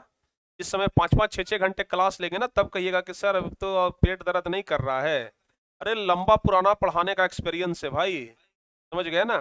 ये तो 1 घंटा समझिए कि बस ट्रेलर है रहता है, असली तो पिक्चर आपको परीक्षा के टाइम में दिखाया जाएगा जनवरी में, समझ गए ना, जब आपका परीक्षा नजदीक रहेगा, समझ गए। 5-5, 6-6 घंटे का क्लास लेते हैं और जो क्वेश्चन बताते हैं वो लड़ाते हैं, समझ गए ना। चलिए आगे बढ़े, अब आगे बढ़े, चलिए आगे बढ़ते हैं। पहला नंबर, धर्मनिरपेक्ष का क्या अर्थ होता है? एकदम सबसे आसान प्रश्न है प्यारे बच्चों। पहला नंबर, धर्मनिरपेक्ष का क्या अर्थ होता है? धर्मनिरपेक्ष का अर्थ आपसे पूछा जा रहा है। आप लोग जानते हैं कि भारत एक धर्मनिरपेक्ष राष्ट्र है, क्योंकि यहाँ हर एक जाति के लोग, हर एक धर्म के लोग, हर एक संप्रदाय के लोग रहते हैं और मिलजुल करके रहते हैं, एकता के भाव से रहते हैं, ठीक है ना। तो उसे कहते हैं प्यारे बच्चों धर्मनिरपेक्षता। तो लिखेंगे कि धर्मनिरपेक्ष का तात्पर्य किसी भी देश या राज्य का कोई अपना धर्म नहीं होता है। क्योंकि हमारे देश में अनेक संप्रदाय के लोग रहते हैं, ये सभी लोग अपने अपने धर्मों का प्रचार प्रसार करने के लिए स्वतंत्र होता है, जिसे धर्मनिरपेक्ष कहा जाता है। हमारा भारत देश क्या है? एक धर्मनिरपेक्ष राज्य है। बताइए याद रहेगा ना? याद रहेगा सर, बहुत अच्छा। दूसरा क्वेश्चन है, सत्ता की साझेदारी से आप क्या समझते हैं, यह क्यों जरूरी है? सत्ता की साझेदारी से आप क्या समझते हैं, यह क्यों जरूरी है? सर आप आराम कर लीजिए प्लीज सर। अरे भाई इतना प्यार आ रहा है, इतना तरस खा रहे हो हम पर, हैं? इतना तरस आ रहा है सर, आपका एनर्जी कम हो गया है। एनर्जी नहीं कम हो गया है, सब्जेक्टिव क्वेश्चन है ना, समझाना पड़ता है ना। और एनर्जी का जहां तक बात है तो 5 घंटे भी लेंगे ना तो एनर्जी बरकरार रहेगा, समझ गए ना, एनर्जी कम होने वाला नहीं है। चलिए, सत्ता की साझेदारी से आप क्या समझते हैं? सत्ता की साझेदारी के बारे में बताए थे आपको कि किसी भी देश की शासन व्यवस्था में समाज के सभी वर्गों का समान प्रतिनिधित्व दिया जाता है, ऐसी व्यवस्था को ही सत्ता की साझेदारी कहा जाता है। समाज में रहने वाले जितने भी सारे वर्ग हैं, उच्च वर्ग, निम्न वर्ग, अमीर वर्ग, गरीब वर्ग, ऊंची जाति, नीची जाति, छोटे बड़े, मतलब सबको ना बराबर का अगर हिस्सेदारी दिया जाता है तो उसी को कहा जाता है प्यारे बच्चों सत्ता की साझेदारी। तो ध्यान रखिएगा, किसी देश की शासन व्यवस्था में समाज के सभी वर्गों का समान प्रतिनिधित्व दिया जाता है, ऐसी व्यवस्था को सत्ता की साझेदारी कहा जाता है। सामाजिक विभाजन के फलस्वरूप उत्पन्न होने वाले आपसी टकराव, मतभेद को सुलझाने के लिए भी सत्ता का साझेदारी किया जाता है। देखिए बहुत सारे बच्चों के ना सोच पर डिपेंड करता है। कुछ बच्चे ये सोच रहे होंगे कि ये जो सर पढ़ा रहे हैं ये 24 तारीख के लिए पढ़ा रहे हैं, कुछ बच्चे सोच रहे होंगे। तो कितने बच्चे ऐसे हैं जो सोच रहे हैं कि हम जो ये पढ़ा रहे हैं सिर्फ 24 तारीख के लिए पढ़ा रहे हैं? कितने बच्चे ऐसे हैं जो सोच रहे हैं, जरा बताइए तो एक बार। कितने बच्चे ऐसे हैं जो सोच रहे हैं कि हम सिर्फ 24 तारीख के लिए पढ़ा रहे हैं? प्यारे बच्चों यही होता है अंतर, समझ गए ना। जब मछली के आंख, जब मछली को पानी में तैराने लग, जब जब मछली पानी में तैर रहा था और बोला गया कि मछली के आंख पर आपको तीर मारना है, मछली की आंख पर आपको तीर मारना है। जब बड़े बड़े धनुर्धर आ गए और सबसे पूछा गया कि बताइए क्या दिखाई दे रहा है, परछाई देख करके ना तीर लगाना था। तो लोगों ने कहा कि पेड़ दिखाई दे रहे हैं, पानी दिखाई दे रहा है, मछली दिखाई दे रहा है, पत्ते दिखाई दे रहे हैं, ढेर सारे चीज दिखाई दे रहे हैं। लेकिन जब अर्जुन से पूछा गया था कि बताओ अर्जुन क्या दिखाई दे रहा है, तो अर्जुन ने कहा कि हमें तो सिर्फ मछली का वो आंख दिखाई दे रहा है जहां हमें तीर लगाना है। समझ गए ना। अर्जुन ने कहा कि हमें सिर्फ वो मछली का आंख दिखाई दे रहा है जहां पर हमें अपना निशाना लगाना है, और वो जीता। तो प्यारे बच्चों भले ही हम लोग इधर उधर की बात कर रहे हों, ये 24 तारीख की बात कर रहे हों, लेकिन हमारा मकसद क्या है प्यारे बच्चों? हमारा मकसद क्या है? बिहार बोर्ड का फाइनल एग्जाम, समझ गए ना। बिहार बोर्ड का फाइनल एग्जाम हमारा मकसद है। ये तो 24-25 जो हो रहा है ना, ये तो बस ऐसे झांकी है प्यारे बच्चों, इसी के बहाने हम आपको उस एग्जाम की तैयारी करवा रहे हैं, समझ गए ना। तो ये मत सोचिए कि हमारा परीक्षा, हमारा लक्ष्य 24 तारीख वाला एग्जाम है, नहीं। हमारा कभी भी लक्ष्य बदल नहीं सकता है, पढ़ाने का तरीका बदल सकता है, इरादा बदल सकता है, लेकिन लक्ष्य प्यारे बच्चों नहीं बदल सकता है। लक्ष्य हमारा है तो वही फरवरी वाला एग्जाम, 24 तारीख वाला नहीं, समझ गए ना। चलिए आगे बढ़ते हैं प्यारे बच्चों। तीसरा नंबर क्वेश्चन, भारत संघवाद का उदाहरण है कैसे? भारत संघवाद का उदाहरण है कैसे? तो लिखेंगे हम लोग कि भारत संघवाद का उदाहरण है क्योंकि भारत में राज्यों एवं केंद्रों के बीच शक्ति का बंटवारा है। भारत संघवाद का उदाहरण है क्योंकि भारत में राज्यों और केंद्रों के बीच में शक्ति का बंटवारा है, केंद्रों को अधिक शक्ति प्रदान की गई है। भारत में सर्वोच्च न्यायालय की क्या है? सर्वोच्चता है। भारत में संविधान की सर्वोच्चता है। भारत में एकल नागरिकता है। ये सब आपको बताने की चीज है क्या? नहीं बताए हैं आपको? बताइए क्या प्यारे बच्चों, ये सब हम आपको नहीं बताए हैं? बता चुके हैं। चलिए चौथा नंबर क्वेश्चन, भारत में विधायिका महिला की प्रतिनिधित्व स्थिति क्या है? ये क्वेश्चन ना दीर्घ उत्तरीय में पूछा जाता है। ये क्वेश्चन दीर्घ उत्तरीय में पूछा जाता है, 5 नंबर वाले प्रश्न में पूछा जाता है, समझ गए ना। 5 नंबर वाले प्रश्न में पूछा जाता है, याद रखिएगा। भारत की विधायिका में महिला प्रतिनिधित्व का अनुपात बहुत कम है। लोकसभा में महिला सांसदों की संख्या कुल सदस्य के 11.1% से भी कम है। विभिन्न राज्यों की विधानसभा में महिलाओं का प्रतिनिधित्व 5.1% से भी कम है। हमारा भारत देश अफ्रीका और अमेरिका से भी पीछे है। हमारे समाज में राजनीतिक में स्त्रियों को प्रवेश करना गलत अवधारणा माना जाता था। पहले माना जाता था, अब नहीं। पहले ऐसा माना जाता था कि स्त्रियों को राजनीति में प्रवेश होना ही नहीं है, समझ गए ना। अरे ये सब दीर्घ उत्तरीय ही तो है, हम दीर्घ उत्तरीय और लघु उत्तरीय दोनों मिला दिए हैं, अलग अलग नहीं किए हैं, समझ गए ना। दीर्घ उत्तरीय और लघु उत्तरीय दोनों को मिला दिए हैं। हमारे समाज में राजनीतिक में स्त्रियों को प्रवेश करना गलत अवधारणा माना गया है। हालांकि हमारे देश में जितना महिला स्नातक होगी उतना ही लोकतंत्र सफल माना जाएगा। मतलब जितने ज्यादा शिक्षित लोग होंगे, जितने पढ़े लिखे लोग होंगे, उतना ही ज्यादा हमारा लोकतंत्र सफल माना जाएगा। बिहार सरकार ने पंचायती राज अधिनियम 2006 के तहत महिलाओं को 50% आरक्षण देने का कार्य किया है और वह हर एक प्रकार के चुनाव में भाग लेने का कार्य करती है, समझ गए ना। चलिए आगे बढ़ते हैं। 5वां नंबर क्वेश्चन, ये भी दीर्घ उत्तरीय का सवाल है प्यारे बच्चों, ध्यान रखिएगा। ये भी दीर्घ उत्तरीय का है। राजनीतिक दल किस तरह से सत्ता में साझेदारी करता है? जो एक राजनीतिक दल होता है वो किस तरीके से सत्ता में साझेदारी करता है? तो लिखेंगे हम लोग कि राजनीतिक दल सत्ता की साझेदारी में अहम भूमिका निभाने का कार्य करती है। यह लोगों का समूह या दलों का संग्रहित रूप होता है। ये सब हम समझा चुके हैं विस्तार से, समझ गए ना। जो चुनाव लड़ने के दौरान सरकार के निर्माण में जगह जगह पर आंदोलन और संघर्ष करते हैं। सरकार अपनी सत्ता बनाए रखने के लिए जनता की समस्याओं को हल करता है। जनता की समस्याओं को लोग ना हल करता है, सरकार हल करती है। क्यों? ताकि हमारा सरकार जो है वो बना रहे, ठीक है। तथा सामाजिक मतभेद को कम करता है। राजनीतिक दल देश में शांति बनाए रखने का कार्य करती है। यह एक ऐसा माध्यम होता है जिसमें जनता अपने विचारों को प्रकट और वापस लेता है और अंत में राजनीतिक दल ही दल के प्रतिनिधि बनकर के आता है और समस्या का समाधान करता है। अतः राजनीतिक दल को लोकतंत्र का प्राण भी कहा गया है। ऑब्जेक्टिव का भी क्वेश्चन है कि लोकतंत्र का प्राण किसे कहा गया है, तो राजनीतिक दल को कहा गया है। आगे बढ़ते हैं। नगर निगम क्या है और इसके प्रमुख कार्य को लिखना है। नगर निगम और इसके प्रमुख कार्य को लिखना है प्यारे बच्चों। तो क्या लिखेंगे हम लोग, बताइए।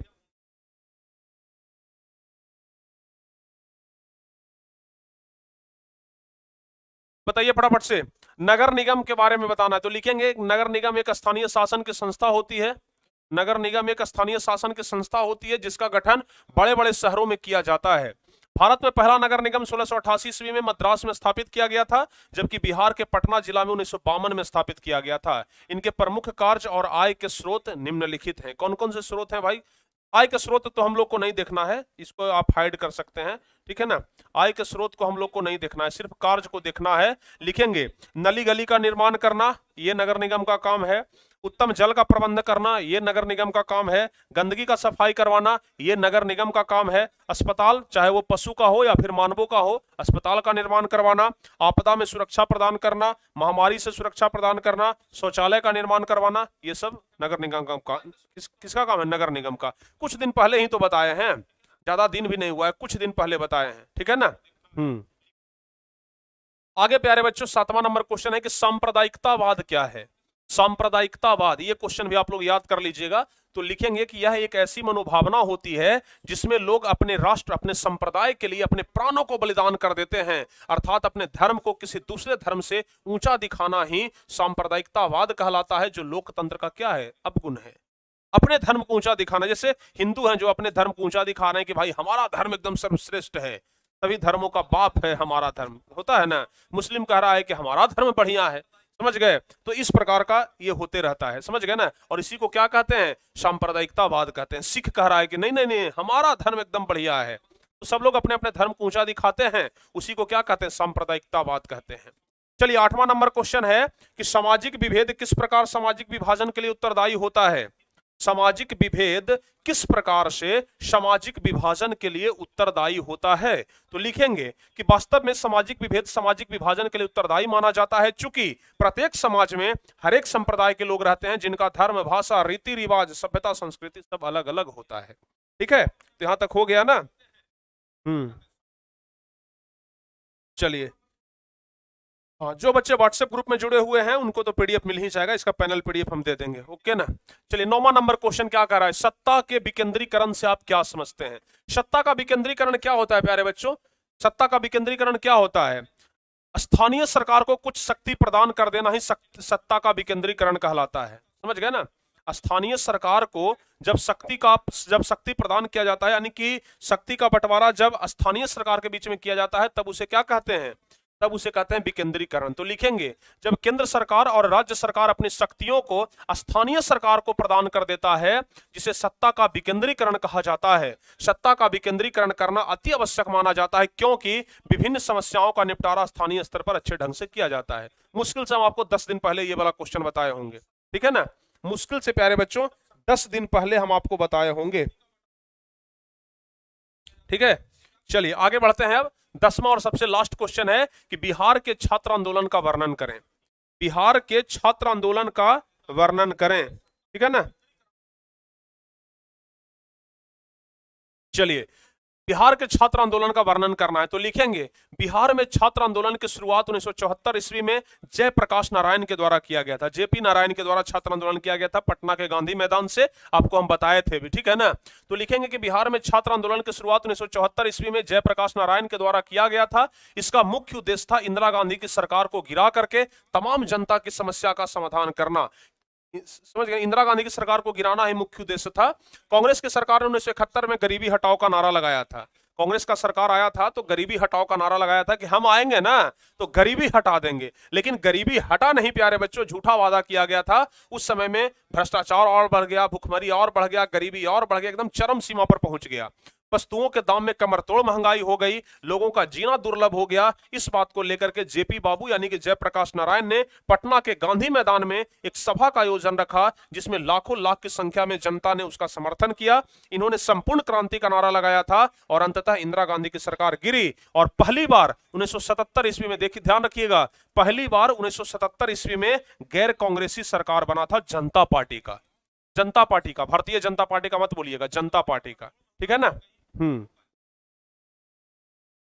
समझ गए ना प्यारे बच्चों? चलिए, सारे बच्चे समझ गए? चलिए, हो गया ना। एक बच्चे हैं जो लिख रहे हैं कि सर इससे बाहर परीक्षा में नहीं आएगा ना, क्या सोचते हैं कि 10 क्वेश्चन में अपना सिलेबस खत्म हो गया? ये तो बस छोटा सा एक प्रैक्टिस करवा रहे हैं हम आपको ना, लेकिन हाँ ऑब्जेक्टिव क्वेश्चन लगभग हम प्रैक्टिस करवा चुके हैं, उससे बाहर नहीं आएगा। अब सब्जेक्टिव क्वेश्चन मात्र 10 बताए हैं भाई, अब 10 में 10 क्वेश्चन चाहिएगा कि लड़ जाए तो संभव नहीं है ना है, लेकिन हाँ बहुत सारे क्वेश्चन लड़ेंगे, ठीक है ना। अब 10 क्वेश्चन में आपका सिलेबस खत्म नहीं ना हो सकता है।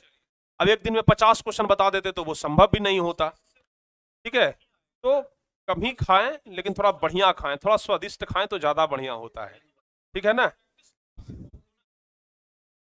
चलिए, समझ गए ना। तो चलिए प्यारे बच्चों, ये हो गया आपका कहानी आज का खत्म। अब कल प्यारे बच्चों, ठीक है ना, अब बाकी का जो फिल्म है ना कल दिखाया जाएगा। कल फिर से एक वेब सीरीज लगेगा और आपको आनंद दिया जाएगा, ठीक है ना। चलिए, बहुत बढ़िया, मजा आ गया सर, मजा आ गया ना, मजा आ गया ना, मजा आया ना प्यारे बच्चों? एक बार कमेंट करके बताइए, अरे एक बार कमेंट करके बताइए जल्दी से भाई, क्या बताना है? बताना है मजा आया ना।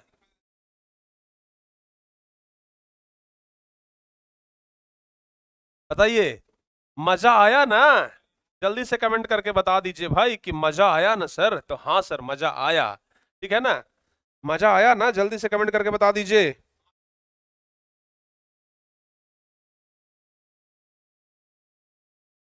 आ गया सर, मजा आ गया ना, आ गया मजा। कल भी आइएगा, समझ गए ना, कल भी आइएगा, न्योता दे रहे हैं हम आपको टारगेट बोर्ड पर फिर से क्लास इसी तरीके का करने के लिए, ठीक है ना, हमारे तरफ से फिर से न्योता रहा है। तो कल प्यारे बच्चों जरूर आना है। आज का क्लास तो एकदम धमाकेदार रहा, मजा ही आ गया। 4000 लाइक पहुंच गए हैं भाई, ठीक है ना, क्लास खत्म होते होते 4000 लाइक पहुंचने वाले हैं।